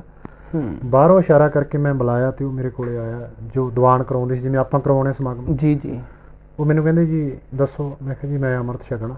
ਜੀ ਮੈਂ ਮੇਰੀ ਸਿੰਘਣੀਆਂ 2 ਮੇਰੇ ਬੱਚੇ ਨੇ ਜੀ ਤੇ ਉਹ ਕੁਦਰਤੀ ਗੱਲ ਆ, ਖੁਸ਼ੀ ਹੋਣੀ ਆਪਾਂ ਨੂੰ ਵੀ ਜੀ। ਹੁੰਦੀ ਆ, ਆਪਾਂ ਜੀ ਬਿਲਕੁਲ ਜਿੱਦਾਂ ਸਮਾਗਮ ਉਲੀਕਦੇ। ਬਿਲਕੁਲ ਤੇ ਮੈਂ ਉੱਥੇ ਨਾਮ ਲਿਖਾ ਦਿੱਤਾ ਜੀ ਜੀ ਤੇ ਪਿੰਡ ਹੀ ਅੰਮ੍ਰਿਤ ਸੰਚਾਰ ਸੀਗਾ। ਹਾਂਜੀ ਤੇ ਮੈਂ ਉੱਥੇ ਗੁਰੂ ਦੀ ਬਖਸ਼ਿਸ਼ ਨਾਲ ਖੰਡੇ ਬਾਟੇ ਦੀ ਪੌੜ ਲੈ ਲਈ। ਜੀ ਤੇ ਮੈਂ ਇਹ ਗੱਲ ਅੱਜ ਵੀ ਕਹਿ ਸਕਦਾ ਦਾਅਵੇ ਨਾਲ ਵੀ ਕੋਈ ਮੇਰੀ ਬਹੁਤੀ ਲੰਬੀ ਤਿਆਰੀ ਨਹੀਂ ਸੀ। ਬਹੁਤੀ ਵਾਰੀ ਅਸੀਂ ਕਹਿੰਦੇ ਨੇ ਵੀ ਤਿਆਰੀ ਕਰੋ ਪਹਿਲਾਂ ਮਨ ਬਣਾਓ। ਦੇਖੋ ਮੈਂ ਨਹੀਂ ਕਹਿੰਦਾ ਇਹ ਗੱਲ ਗਲਤ ਆ, ਠੀਕ ਹੈ ਕਿਸੇ ਹੱਦ ਤੱਕ, ਜੀ ਪਰ ਬੜੀ ਕਾਹਲੀ ਦੇ ਨਾਲ ਮੈਂ, ਲੋਕ ਵੀ ਐਂ ਕਹਿੰਦੇ, ਸਿੱਧੇ ਰਿਸ਼ਤੇਦਾਰ ਵੀ ਕਹਿੰਦੇ ਵੀ ਤੂੰ ਕਾਹਲੀ ਕਰ ਗਿਆ ਹਨਾ, ਕਾਲੀ ਕਰ ਵੀ ਤੇਰੀ ਕੋਈ ਬਹੁਤੀ ਤਿਆਰੀ ਨਹੀਂ, ਤੂੰ ਕੋਈ ਸਾਲ 6 ਮਹੀਨੇ ਤੇ ਲਗਾਉਣੇ ਸੀ। ਮੈਂ ਕਿਹਾ ਵੀ ਦੇਖੀ ਜਾਊਗੀ ਨਾ। ਤੇ ਆਪਾਂ ਜਿਵੇਂ ਬਾਣੀ ਦੇ ਵਾਕ ਪੜ੍ਹਦੇ ਆ ਨਾ ਵੀ ਸਤਿਗੁਰ ਕੈ ਜਨਮੈ ਗਵਨ ਮਿਟਾਇਆ, ਜੀ 5 ਪਿਆਰੇ ਸਾਹਿਬਾਨ ਉੱਥੇ ਵੀ ਤੁਹਾਨੂੰ ਕਹਿੰਦੇ ਬਿਲਕੁਲ ਵੀ ਅੱਜ ਤੋਂ ਬਾਅਦ ਤੁਹਾਡਾ ਦੁਬਾਰਾ ਜਨਮ ਹੋ ਗਿਆ, ਜੀ ਤੁਸੀਂ ਖਾਲਸਾ ਪੰਥ ਦੇ ਵਿੱਚ ਦਾਖਲਾ ਲੈ ਲਿਆ, ਜੀ ਪਿਤਾ ਤੁਹਾਡਾ ਗੁਰੂ ਗੋਬਿੰਦ ਸਿੰਘ ਆ, ਮਾਤਾ ਸਾਹਿਬ ਕੌਰ ਹੈ, ਜਿੱਦਾਂ ਨਿਤਨੇਮ ਕਰਨਾ ਹੈ, ਆਹ ਸਾਰੀਆਂ ਉਹਨਾਂ ਨੇ ਸਮਝਾ ਦਿੱਤੀਆਂ। ਜੀ ਤੇ ਉਸ ਦਿਨ ਤੋਂ ਲੈ ਕੇ ਅੱਜ ਤੱਕ ਜੀ ਮੇਰੇ ਮਨ ਵਿੱਚ ਫੁਰਨਾ ਤੱਕ ਨਹੀਂ ਆਇਆ, ਜੀ ਫੁਰਨਾ ਹੀ ਨਹੀਂ ਆਇਆ ਕਦੇ ਵੀ ਆਪਾਂ ਇਹ ਕੰਮ ਕਰਦੇ ਸੀ। ਉੱਦਾਂ ਯਾਦ ਕਰ ਲੈਣਾ ਜਿੱਦਾਂ ਅੱਜ ਗੱਲ ਕਰ ਰਹੇ ਹੋ, ਇੱਕ ਵੱਖਰਾ ਵਿਸ਼ਾ, ਜੀ ਪਰ ਮਨ ਵਿੱਚ ਨਹੀਂ ਆਇਆ ਵੀ ਆਪਾਂ ਕਿਉਂ ਇਹ ਕਰ ਲਿਆ, ਜੀ ਜਾਂ ਆਪਣੇ ਮਨ ਵਿੱਚ ਕਦੇ ਇਦਾਂ ਲਲਕ ਦੁਬਾਰਾ ਉੱਠੀ ਹੋਵੇ ਹਨਾ। ਤੇ ਮੈਂ ਕਹਿੰਦਾ ਵੀ ਸਤਿਗੁਰੂ ਸੱਚੇ ਪਾਤਸ਼ਾਹ ਦੀ ਮਿਹਰ ਹੋ ਗਈ ਤੇ ਇਸ ਰਸਤੇ ਤੇ ਮੈਨੂੰ ਉਹਨੇ ਤੋਰ ਲਿਆ। ਇੱਕ ਸਵਾਲ ਇਹ ਵੀ ਹੈ ਮੇਰਾ ਕਿ ਉਹ ਜਿਹੜਾ ਤੁਸੀਂ ਜੀਵਨ ਪਹਿਲਾਂ ਜਿਉਇਆ ਤੇ ਜੋ ਤੁਸੀਂ ਅੰਮ੍ਰਿਤ ਛਕਣ ਤੋਂ ਬਾਅਦ ਅੱਜ ਤੱਕ ਜਿਉ ਰਹੇ ਆ ਗੁਰੂ ਸਾਹਿਬ ਦੀ ਕਿਰਪਾ ਨਾਲ, ਇਹਦੇ ਵਿੱਚ ਤੇ ਉਹਦੇ ਵਿੱਚ ਤੁਹਾਨੂੰ ਕਿੰਨਾ ਕੁ ਫਰਕ ਜਾਂ ਕਿੰਨਾ ਕੁ ਆਨੰਦ ਜਾਂ ਮਾਣ ਮਹਿਸੂਸ ਹੋ ਰਿਹਾ? ਮਾਣ ਤਾਂ ਪ੍ਰਗਟ ਸਿੰਘ ਜੀ ਇਹ ਹੈ, ਮੈਂ ਤੁਹਾਨੂੰ ਸੱਚੀ ਗੱਲ ਦੱਸਦਾ ਕਿਉਂਕਿ ਮੈਂ ਕਦੇ ਆਪਣੀ ਗੱਲ ਲੁਕੋਈ ਨਹੀਂ। ਬਿਲਕੁਲ ਮੈਂ ਬਹੁਤ ਵਾਰੀ ਸਟੇਜਾਂ ਤੇ ਵੀ ਗੱਲ ਬੋਲੀ ਹੈ। ਜੀ ਜਿਹੜੇ ਰਿਸ਼ਤੇਦਾਰ, ਜੀ ਦੋਸਤ, ਮਿੱਤਰ, ਜੀ ਜਿਹੜੇ ਕਿ ਮੇਰੇ, ਇਹ ਕਹਿ ਲਓ ਪੰਜਾਬੀ 'ਚ ਵੀ ਜੁੰਡੀ ਦੇ ਯਾਰ ਆਪਾਂ ਕਹਿੰਦੇ ਜੀ। ਇਹਨਾਂ ਬਿਨਾਂ ਸਰਨਾ ਨਹੀਂ ਹੈ ਨਾ, ਜੀ ਜਿਨ੍ਹਾਂ 'ਚ ਬਹਿ ਕੇ ਮਹਿਫਲਾਂ ਸਜਦੀਆਂ ਸੀ, ਬਿਲਕੁਲ ਜਿਹੜੇ ਕਿ ਮੈਂ ਥੋੜਾ, ਮੈਨੂੰ ਪਾਗਲ ਕਹਿੰਦੇ ਸੀ, ਕਮਲਾ ਵੀ ਕਹਿ ਦਿੰਦੇ ਸੀ ਤੂੰ ਤੇ ਕਮਲਾ ਹੋ ਜਾਣਾ, ਉਹ ਜੀ। ਥੋੜਾ ਸਟੈਂਡਰਡ ਨਹੀਂ ਹੁੰਦਾ ਜਿਵੇਂ ਜੀ ਜੀ ਵੀ ਜੀ ਉਹਨਾਂ ਕੁ ਲਿਮਟ 'ਚ ਹੈ ਨਾ, ਲਿਮਟ ਵੀ ਕਰਦੇ ਆ ਨਾ ਅੱਜ ਅਸੀਂ ਹੂੰ, ਵੀ ਲੋੜ ਮੁਤਾਬਕ ਹੈ ਨਾ। ਵੀ ਨਸ਼ਾ ਕਹਿੰਦੇ ਲੋੜ ਮੁਤਾਬਕ ਕੋਈ ਮਾੜਾ ਨਹੀਂ, ਮੈਂ ਕਹਿੰਦਾ ਤੇ ਥੋੜਾ ਜਿਹਾ ਵੀ ਮਾੜਾ, ਲੋੜ ਤਾਂ ਹੈ ਹੀ ਨਹੀਂ ਇਹਦੀ। ਬਿਲਕੁਲ ਉਹ ਜਿਹੜੇ ਮੈਨੂੰ ਸਮਝਾਉਣ ਆਉਂਦੇ ਵੀ ਸ਼ਾਮ ਨੂੰ ਇਹਨੇ ਨਸ਼ਾ ਵੱਧ ਕਰ ਲਿਆ, ਤੇ ਮੈਨੂੰ ਪਰਿਵਾਰਕ ਕੋਈ ਰਿਸ਼ਤੇਦਾਰ ਆ ਗਿਆ ਉਹਨੇ ਸਮਝਾਉਣਾ ਕਿ ਵੀ ਇਹਨੂੰ ਸਮਝਾਓ ਵੀ ਰਾਤ ਵੀ ਇਦਾਂ ਠੀਕ ਨਹੀਂ ਹੈ ਨਾ। ਜੀ ਤੇ ਦੇਖੋ ਇਹ ਜਿਹਨੂੰ ਆਪਾਂ ਕਰਾਮਾਤ ਕਹਿੰਦੇ ਆ, ਵੀ ਹੁਣ ਮੈਂ ਬਹੁਤ ਵਾਰੀ ਸੱਚੀ ਗੱਲ ਕਹਿਣਾ ਵੀ ਉਹਨਾਂ ਨੂੰ ਮੈਂ ਸਮਝਾਉਣ ਜਾਂਦਾ। ਬਿਲਕੁਲ ਜੀ ਦੇਖੋ ਹਨਾ, ਕਈ ਵਾਰੀ ਮੈਂ ਵੀ ਉਹਨਾਂ ਨੂੰ ਇਹ ਕਹਿਣਾ ਵੀ ਮੈਂ ਤੁਹਾਨੂੰ ਕਹਿੰਦਾ ਚੰਗਾ ਨਹੀਂ ਲੱਗਦਾ ਨਾ, ਵੀ ਆਪਾਂ ਤੇ ਇਦਾਂ ਇਕੱਠੇ ਸਾਰਾ ਕੁਝ ਕਰ, ਤੁਸੀਂ ਮੇਰੇ ਵੱਲ ਵੇਖ ਲਓ, ਤੁਸੀਂ ਛੱਡ ਦਿਓ ਹਨਾ। ਜੀ ਉਹਨਾਂ ਨੂੰ ਬਹੁਤ ਵਾਰੀ ਮੈਂ ਸਮਝਾਉਣ ਗਿਆ। ਤੇ ਬਿਲਕੁਲ ਜੇ ਜੀਵਨ ਦੀ ਗੱਲ ਕਰੀਏ, ਮੈਂ ਥੋੜਾ ਹੋਰ ਤੁਹਾਨੂੰ ਹਿੰਟ ਦੇ ਦਿਆਂ, ਪਰਿਵਾਰਕ ਮੈਂਬਰਾਂ ਨੂੰ ਇਹ ਕਾਹਲੀ ਸੀ ਹਨਾ ਵੀ ਇਹ ਇਸ ਪਾਸਿਓਂ ਹਟ ਜਾਵੇ। ਫਿਰ ਉਸ ਤੋਂ ਬਾਅਦ ਮੈਂ ਹਟ ਗਿਆ ਤੇ ਮੇਰੇ ਮਨ ਦੇ ਵਿੱਚ ਇਹ ਬੜੀ ਚੇਟਕ ਲੱਗਣੀ, ਕਿਤੇ ਹੀ ਦੀਵਾਨ ਹੋਣਾ, ਰਾਤ ਨੂੰ ਮੈਂ ਇਕੱਲਾ ਵੀ ਚਲਾ ਜਾਂਦਾ। ਬਿਲਕੁਲ ਜੀ ਸਕੂਟਰ ਮੋਟਰਸਾਈਕਲ ਲੈ ਕੇ, ਗੱਡੀ ਨਹੀਂ ਸੀ ਮੇਰੇ ਕੋਲ ਉਦੋਂ। ਜੀ ਪਰਿਵਾਰਕ ਮੈਂਬਰਾਂ ਨੇ ਮੈਨੂੰ ਇਹ ਕਹਿਣਾ ਸ਼ੁਰੂ ਕਰ ਦਿੱਤਾ ਵੀ ਤੂੰ ਹੁਣ ਅੰਮ੍ਰਿਤ ਛਕ ਲਿਆ, ਹੁਣ ਆਪਦਾ ਵਾਹਿਗੁਰੂ ਵਾਹਿਗੁਰੂ ਘਰੇ ਕਰ ਲਿਆ ਕਰ, ਬਾਣੀ ਘਰੇ ਪੜ੍ਹ ਲਿਆ ਕਰ, ਉਹਨਾਂ ਨੇ ਰਾਤ ਨੂੰ ਐਵੇਂ ਨਾ ਤੁਰਿਆ ਫਿਰਿਆ ਕਰ। ਉਹਨਾਂ ਨੂੰ ਇਵੇਂ ਲੱਗਣ ਲੱਗ ਗਿਆ ਵੀ ਇਹ ਹੁਣ ਇਦਾਂ ਹੀ ਤੁਰਿਆ ਫਿਰਦਾ, ਵੀ ਪਤਾ ਨਹੀਂ ਕੀ ਕਰੂਗਾ। ਕਿਉਂਕਿ ਇੱਕ ਮਾਂ-ਬਾਪ ਦੇ ਮਨ 'ਚ ਨਾ ਡਰ ਅੱਜ ਵੀ, ਜਿਹੜੇ ਨੌਜਵਾਨ ਸਮਾਗਮ ਕਰਾਉਂਦੇ ਆ ਜਾਂ ਤੁਰਦੇ ਆ ਸਪਿਰਿਟ ਨਾਲ, ਪਿੰਡਾਂ ਦੇ ਲੋਕ ਉਹਨਾਂ ਨੂੰ ਦੇਖਦੇ ਵੀ ਤਾਂ ਕੁਝ ਕਰਾਉਣਗੇ ਵੀ, ਬਿਲਕੁਲ ਕਿਤੇ ਪਤਾ ਨਹੀਂ ਅੱਤਵਾਦੀ ਬਣਾ ਦੇਣਗੇ, ਪਤਾ ਨਹੀਂ ਕੀ ਫਤਵੇ ਦਿੰਦੇ ਆ ਨਾ ਜੀ। ਪਰ ਮੈਂ ਨਹੀਂ ਰੁਕਿਆ, ਮੈਂ ਕਿਹਾ ਵੀ ਨਹੀਂ, ਮੈਂ ਤਾਂ, ਮੈਨੂੰ ਤੁਸੀਂ ਰੋਕੋ ਨਾ, ਤੁਸੀਂ ਪਹਿਲਾਂ ਵੀ ਮੈਨੂੰ ਰੋਕਦੇ ਸੀ ਜੀ ਤੇ ਹੁਣ ਵੀ ਇਧਰਲੇ ਪਾਸੇ ਮੈਨੂੰ ਤੁਸੀਂ ਰੋਕੋ ਨਾ ਜੀ। ਤੇ ਮੈਂ ਪਰਵਾਹ ਨਹੀਂ ਕੀਤੀ ਤੇ ਹੌਲੀ ਹੌਲੀ ਸਾਰਾ ਕੁਝ ਜੀਵਨ ਦੇ ਵਿੱਚ ਮੈਂ ਕਹਿਣਾ ਆਨੰਦ, ਖੇੜਾ, ਖੁਸ਼ੀ, ਮੈਂ ਸੋਚਦਾ ਵੀ ਅਸਲੀ ਜੀਵਨ ਮੇਰਾ ਇਹ ਹੈ। ਜੇ ਮੈਂ ਕਹਾਂ ਵੀ ਮੇਰੀ ਡੇਟ ਆਫ ਬਰਥ 5/2/1975 ਜੀ ਤੇ ਮੈਂ ਅੰਮ੍ਰਿਤ ਖੰਡੇ ਦੀ ਪੌੜ ਛਕੀ 2005 ਚ ਜੀ। 2005 ਤੋਂ ਲੈ ਕੇ 2021 ਜੀ ਮੈਂ ਸੋਚਦਾ ਵੀ ਬਸ ਇੰਨੀ ਕੀ ਉਮਰ ਹੈ ਮੇਰੀ ਜੀ। ਬਸ ਪਹਿਲਾਂ ਵਾਲਾ ਜੀਵਨ ਮੈਂ ਸਮਝਦਾ ਨਹੀਂ, ਖਤਮ ਕਰ ਲਿਆ ਹਨਾ। ਬਿਲਕੁਲ ਪਛਤਾਵਾ ਬੜਾ ਮੈਨੂੰ। ਅੰਮ੍ਰਿਤ ਛਕ ਲਿਆ, ਤੁਸੀਂ ਗੁਰੂ ਵਾਲੇ ਬਣ ਗਏ, ਜ਼ਿੰਦਗੀ 'ਚ ਕੰਮ ਚੰਗੇ ਕਰਨੇ ਸ਼ੁਰੂ ਕਰਤੇ ਤੇ ਤੁਹਾਡੇ ਜੀਵਨ ਦੇ ਵਿੱਚ ਇੱਕ ਉਹ ਵੀ ਸਮਾਂ ਆਇਆ ਜਿਸ ਟਾਈਮ ਤੇ ਤੁਸੀਂ ਕਿਸੇ ਟਾਈਮ ਤੇ ਦੀਵਾਨ ਸੁਣਨ ਵਾਸਤੇ ਗਏ ਸੀਗੇ, ਪ੍ਰਚਾਰ ਸੁਣਨ ਵਾਸਤੇ ਗਏ ਸੀਗੇ, ਪਰ ਇੱਕ ਦਿਨ ਉਹ ਵੀ ਸਮਾਂ ਆਇਆ ਜਿਸ ਦਿਨ ਤੁਸੀਂ ਸਟੇਜ ਤੇ ਬੈਠ ਕੇ ਆਪ ਪ੍ਰਚਾਰ ਕਰ ਰਹੇ ਸੀ। ਉਹ ਕਿਹੜਾ ਸਮਾਂ ਸੀ, ਉਹ ਕਿਹੜਾ ਪਲ ਸੀ, ਜਾਂ ਉਹ ਕੀ ਘਟਨਾ ਸੀ? ਉਹ ਘਟਨਾ ਤਾਂ ਪ੍ਰਗਟ ਸਿੰਘ ਜੀ ਇਹ ਹੈ, ਅਸੀਂ ਨਾ, ਮੇਰੇ ਮਨ ਦੇ ਵਿੱਚ ਚਾਹ ਬਹੁਤ ਸੀਗਾ, ਅੱਜ ਵੀ ਹੈ, ਭਾਵੇਂ ਰੁਝੇਵੇਂ ਵੱਧ ਗਏ ਜੀ। ਅਸੀਂ ਪਿੰਡ ਦਸਤਾਰ ਸਿਖਲਾਈ ਕੈਂਪ ਲਵਾਇਆ ਵੀ ਨੌਜਵਾਨਾਂ ਨੂੰ ਦਸਤਾਰਾਂ ਸਿਖਾਈਏ ਹਨਾ ਜੀ ਜੀ। ਦਸਤਾਰ ਸਿਖਲਾਈ ਕੈਂਪ ਲਾਇਆ ਤੇ ਉੱਥੇ ਨੌਜਵਾਨ ਆਏ ਵੱਡੀ ਗਿਣਤੀ 'ਚ। ਬਿਲਕੁਲ ਜੀ। ਤੇ ਜਿਹੜੇ ਨੌਜਵਾਨ ਸਿਖਾਉਣ ਵਾਸਤੇ ਆਏ ਸੀ ਤੇ ਉਹਨਾਂ ਨੇ ਕੋਈ 2 ਸ਼ਬਦ ਨਹੀਂ ਬੋਲੇ ਦਸਤਾਰ ਬਾਬਤ ਨਾ, ਬਿਲਕੁਲ ਵੀ ਕਿਉਂ ਬੰਨੀ ਜਾਂਦੀ ਹੈ, ਇਹਦਾ ਮਤਲਬ ਕੀ ਹੈ ਜੀ। ਮੇਰੇ ਮਨ ਦੇ ਵਿੱਚ ਇਦਾਂ ਫੀਲ ਜਿਹਾ ਹੋਇਆ ਵੀ ਤੇ ਇਹਨਾਂ ਨੂੰ ਦੱਸਣਾ ਚਾਹੀਦਾ ਕੁਝ, ਬਿਲਕੁਲ ਜੀ। ਪਰ ਆਉਂਦਾ ਮੈਨੂੰ ਵੀ ਨਹੀਂ ਬਹੁਤਾ ਕੁਝ, ਮੈਂ ਵੀ ਕੀ ਦੱਸਦਾ। ਤੇ ਮੇਰੇ ਮਨ ਵਿੱਚ ਸਿਰਫ ਇੰਨਾ ਸੀ ਕਿਉਂਕਿ ਬਾਣੀ ਮੈਂ ਪੜ੍ਹ ਲੈਂਦਾ ਸੀ। ਬਿਲਕੁਲ। ਮੈਂ ਉਹਨਾਂ ਨੌਜਵਾਨਾਂ ਨੂੰ ਕਿਹਾ ਵੀ ਆਪਾਂ ਸ਼ਾਮ ਨੂੰ ਗੁਰਦੁਆਰਾ ਸਾਹਿਬ ਰਹਿਰਾਸ ਸਾਹਿਬ ਦਾ ਪਾਠ, ਸੋਦਰ ਦਾ ਪਾਠ ਇਕੱਠੇ ਬੈਠ ਕੇ ਕਰਿਆ ਕਰੀਏ, 15 ਦਿਨਾਂ ਬਾਅਦ ਇੱਕ ਦਿਨ ਜੇ ਤੁਸੀਂ ਆਇਆ ਕਰੋ ਜੀ। ਕਹਿੰਦੇ ਵੀ ਠੀਕ ਹੈ। ਅਸੀਂ ਇਦਾਂ ਸ਼ੁਰੂ ਕਰ ਲਿਆ। 15 ਦਿਨਾਂ ਤੋਂ ਪਹਿਲੇ ਦਿਨ ਕੀਤਾ, ਕਹਿੰਦੇ ਮੁੰਡੇ ਕਹਿੰਦੇ ਵੀ ਵੀਰੇ ਹਰ ਹਫਤੇ ਕਰਿਆ ਕਰਾਂਗੇ। ਬਿਲਕੁਲ। ਅਸੀਂ ਹਰ ਹਫਤੇ ਕਰਨਾ ਸ਼ੁਰੂ ਕਰਤਾ। ਮਹੀਨਾ ਲੰਘ ਗਿਆ ਜੀ। ਫਿਰ ਮਨ 'ਚ ਫੁਰਨਾ ਜਾਇਆ ਵੀ ਕਿਸੇ ਨਾ ਕਿਸੇ ਦੇ ਘਰ ਕਰਿਆ ਕਰੀਏ। ਬਿਲਕੁਲ। ਉੱਦਾਂ ਹੀ ਸਪੀਕਰ ਤੋਂ ਬਿਨਾਂ ਹੀ ਇਦਾਂ ਹੀ ਲੱਗੇ ਰਹਿਣਾ। ਜੀ। ਫਿਰ ਅਸੀਂ ਛੋਟਾ ਜਿਹਾ ਸਪੀਕਰ ਲੈ ਆਂਦਾ, ਜੀ। ਛੋਟਾ ਜਿਹਾ ਸਾਊਂਡ ਵੀ ਇਦਾਂ ਕਰਿਆ ਕਰੀਏ। ਜੀ। ਮੈਂ ਕਿਤੋਂ ਸਿੱਖਣ ਨਹੀਂ ਗਿਆ, ਇਦਾਂ ਹੀ ਪ੍ਰਚਾਰਕਾਂ ਨੂੰ ਸੁਣ ਕੇ ਚਲੋ ਪੜ੍ਹਨ ਦਾ ਸ਼ੌਂਕ ਸੀ ਥੋੜਾ। ਮੇਰੇ ਮਨ ਵਿੱਚ ਫੁਰਨਾ ਆਇਆ ਵੀ ਇਹ ਬਾਣੀ ਦੇ ਅਰਥ ਵੀ ਦੱਸ ਦਿਆ ਕਰੀਏ। ਪ੍ਰੋਫੈਸਰ ਸਾਹਿਬ ਸਿੰਘ ਦਾ ਸਟੀਕ ਰੱਖ ਲੈਣਾ ਜੀ ਤੇ ਬਸ ਉਹ ਤੋਂ ਵੇਖ ਕੇ ਅੱਖਰੀ ਅਰਥ ਪੜ੍ਹਦੇ ਜਾਣਾ ਜੀ। 6 ਮਹੀਨੇ ਅਸੀਂ ਇਦਾਂ ਕਰਦੇ ਰਹੇ। ਬਿਲਕੁਲ ਜੀ। ਇਦਾਂ ਬਸ ਹੌਲੀ ਹੌਲੀ ਮੈਨੂੰ ਕੋਈ ਪਤਾ ਹੀ ਨਹੀਂ ਲੱਗਿਆ ਵੀ ਕਦੋਂ ਮੈਂ ਸਟੇਜ ਤੇ ਬੈਠ ਗਿਆ ਜੀ, ਹਨਾ, ਕਦੋਂ ਉਹ ਪਾਤਸ਼ਾਹ ਨੇ ਕਿਰਪਾ ਕਰ ਦਿੱਤੀ, ਕਿਵੇਂ ਬਾਣੀ ਦੀ ਸਮਝ ਆਉਣੀ ਸ਼ੁਰੂ ਹੋ ਗਈ। ਸਿੱਖਣ ਵਾਸਤੇ ਮੈਂ ਕਿਤੇ ਨਹੀਂ ਗਿਆ ਵੀ ਕੋਈ ਕਿਸੇ ਡੇਰੇ 'ਚ, ਕਿਸੇ ਕਾਲਜ 'ਚ, ਕਿਸੇ ਸੰਪਰਦਾ ਕੋਲੇ ਮੈਂ ਗਿਆ ਹੋਵਾਂ, ਕਦੇ ਵੀ ਨਹੀਂ ਗਿਆ। ਚਲੋ ਸਾਰੇ ਸਤਿਕਾਰਯੋਗ ਹੈ, ਮੈਂ ਕਿਸੇ ਨੂੰ ਗਲਤ ਨਹੀਂ ਕਹਿੰਦਾ ਕਿਉਂਕਿ ਹਰ ਬੰਦੇ ਦੀ ਆਪਣੀ ਸਮਝ ਆ, ਆਪਣਾ ਤਰੀਕਾ ਜੀ। ਬਾਕੀ ਉਹ ਗੁਰਮਤਿ ਤੇ ਪਰਖਿਆ ਆਪਾਂ ਦੇਖਣਾ ਵੀ ਠੀਕ ਕੀ ਹੈ ਗਲਤ ਕੀ ਹੈ ਜੀ ਜੀ। ਤੋ ਇਸ ਕਰਕੇ ਬਸ ਇਦਾਂ ਪ੍ਰਚਾਰ ਕਰਦੇ ਕਦੋਂ ਸਾਰਾ ਕੁਝ ਬਦਲ ਗਿਆ ਜੀ, ਮੈਨੂੰ ਖੁਦ ਵੀ ਨਹੀਂ ਪਤਾ ਲੱਗਿਆ। ਬਿਲਕੁਲ ਜੀ, ਬਿਲਕੁਲ। ਤੇ ਉਸ ਟਾਈਮ ਜਿਸ ਟਾਈਮ ਤੁਸੀਂ ਇੱਕ ਇਹ ਰਹਿਰਾਸ ਸਾਹਿਬ ਦਾ ਪਾਠ ਕਰਨ, ਵੱਖ-ਵੱਖ ਘਰਾਂ 'ਚ ਜਾਣਾ, ਸ਼ਬਦ ਦੀ ਵਿਚਾਰ ਕਰਨੀ ਸ਼ੁਰੂ ਕਰ ਦਿੱਤੀ ਤੇ ਉਸ ਤੋਂ ਲੈ ਕੇ ਘਰਾਂ ਦੇ ਵਿੱਚੋਂ ਸ਼ਬਦ ਦੀ ਵਿਚਾਰ ਕਰਨ ਤੋਂ ਲੈ ਕੇ ਸਟੇਜ ਤੱਕ ਦਾ ਸਫ਼ਰ ਇਦਾਂ ਪ੍ਰਗਟ ਸਿੰਘ ਜੀ, ਪਿੰਡ 'ਚ ਅਸੀਂ 4 ਕੁ ਮਹੀਨੇ ਕੰਮ ਕੀਤਾ ਜੀ। ਮੇਰੇ ਨਾਲ ਹੈ ਮੇਰੇ ਪਿੰਡ ਦੇ ਸਿੰਘ ਭਾਈ ਹਰਦੀਪ ਸਿੰਘ ਜੀ, ਉਹ ਵੀ ਪ੍ਰਚਾਰਕ ਨੇ ਗੁਰਮਤਿ ਸੇਵਾ ਲਹਿਰ ਦੇ ਜੀ, ਬੜਾ ਸੋਹਣਾ ਪ੍ਰਚਾਰ ਕਰਦੇ ਨੇ ਜੀ। ਅਸੀਂ ਦੋਨੋਂ ਹੀ ਹੁੰਦੇ ਸੀ ਪਿੰਡ ਵਿੱਚ। ਉਹਦੇ ਮਨ ਵਿੱਚ ਵੀ ਐਵੇਂ ਲੱਗਣਾ ਵੀ ਮੈਂ ਵੀ ਬੋਲਣਾ ਹੁੰਦਾ ਨਾ, ਆਪਾਂ ਵੇਖ ਕੇ ਕਰਦੇ ਹਾਂ। ਤੇ ਮੈਂ ਉਹਨੂੰ ਕਿਹਾ ਵੀ ਤੂੰ ਪਿੰਡ 'ਚ ਕਥਾ ਕਰਨੀ ਮੈਂ ਸ਼ੁਰੂ ਕਰ ਦਿੱਤੀ, ਮੈਕ ਤੇ ਮੈਂ ਕਥਾ ਕਰਨੀ ਅੱਧਾ ਕੁ ਘੰਟਾ। ਫਿਰ ਅਸੀਂ ਸ਼ਾਮ ਦੀ ਜਾਏ ਸੁਬਾਹ ਜਪਜੀ ਸਾਹਿਬ ਦਾ ਪਾਠ ਕਰਨਾ ਪੂਰਾ, ਫਿਰ ਕਥਾ ਕਰਨੀ। ਬਿਲਕੁਲ।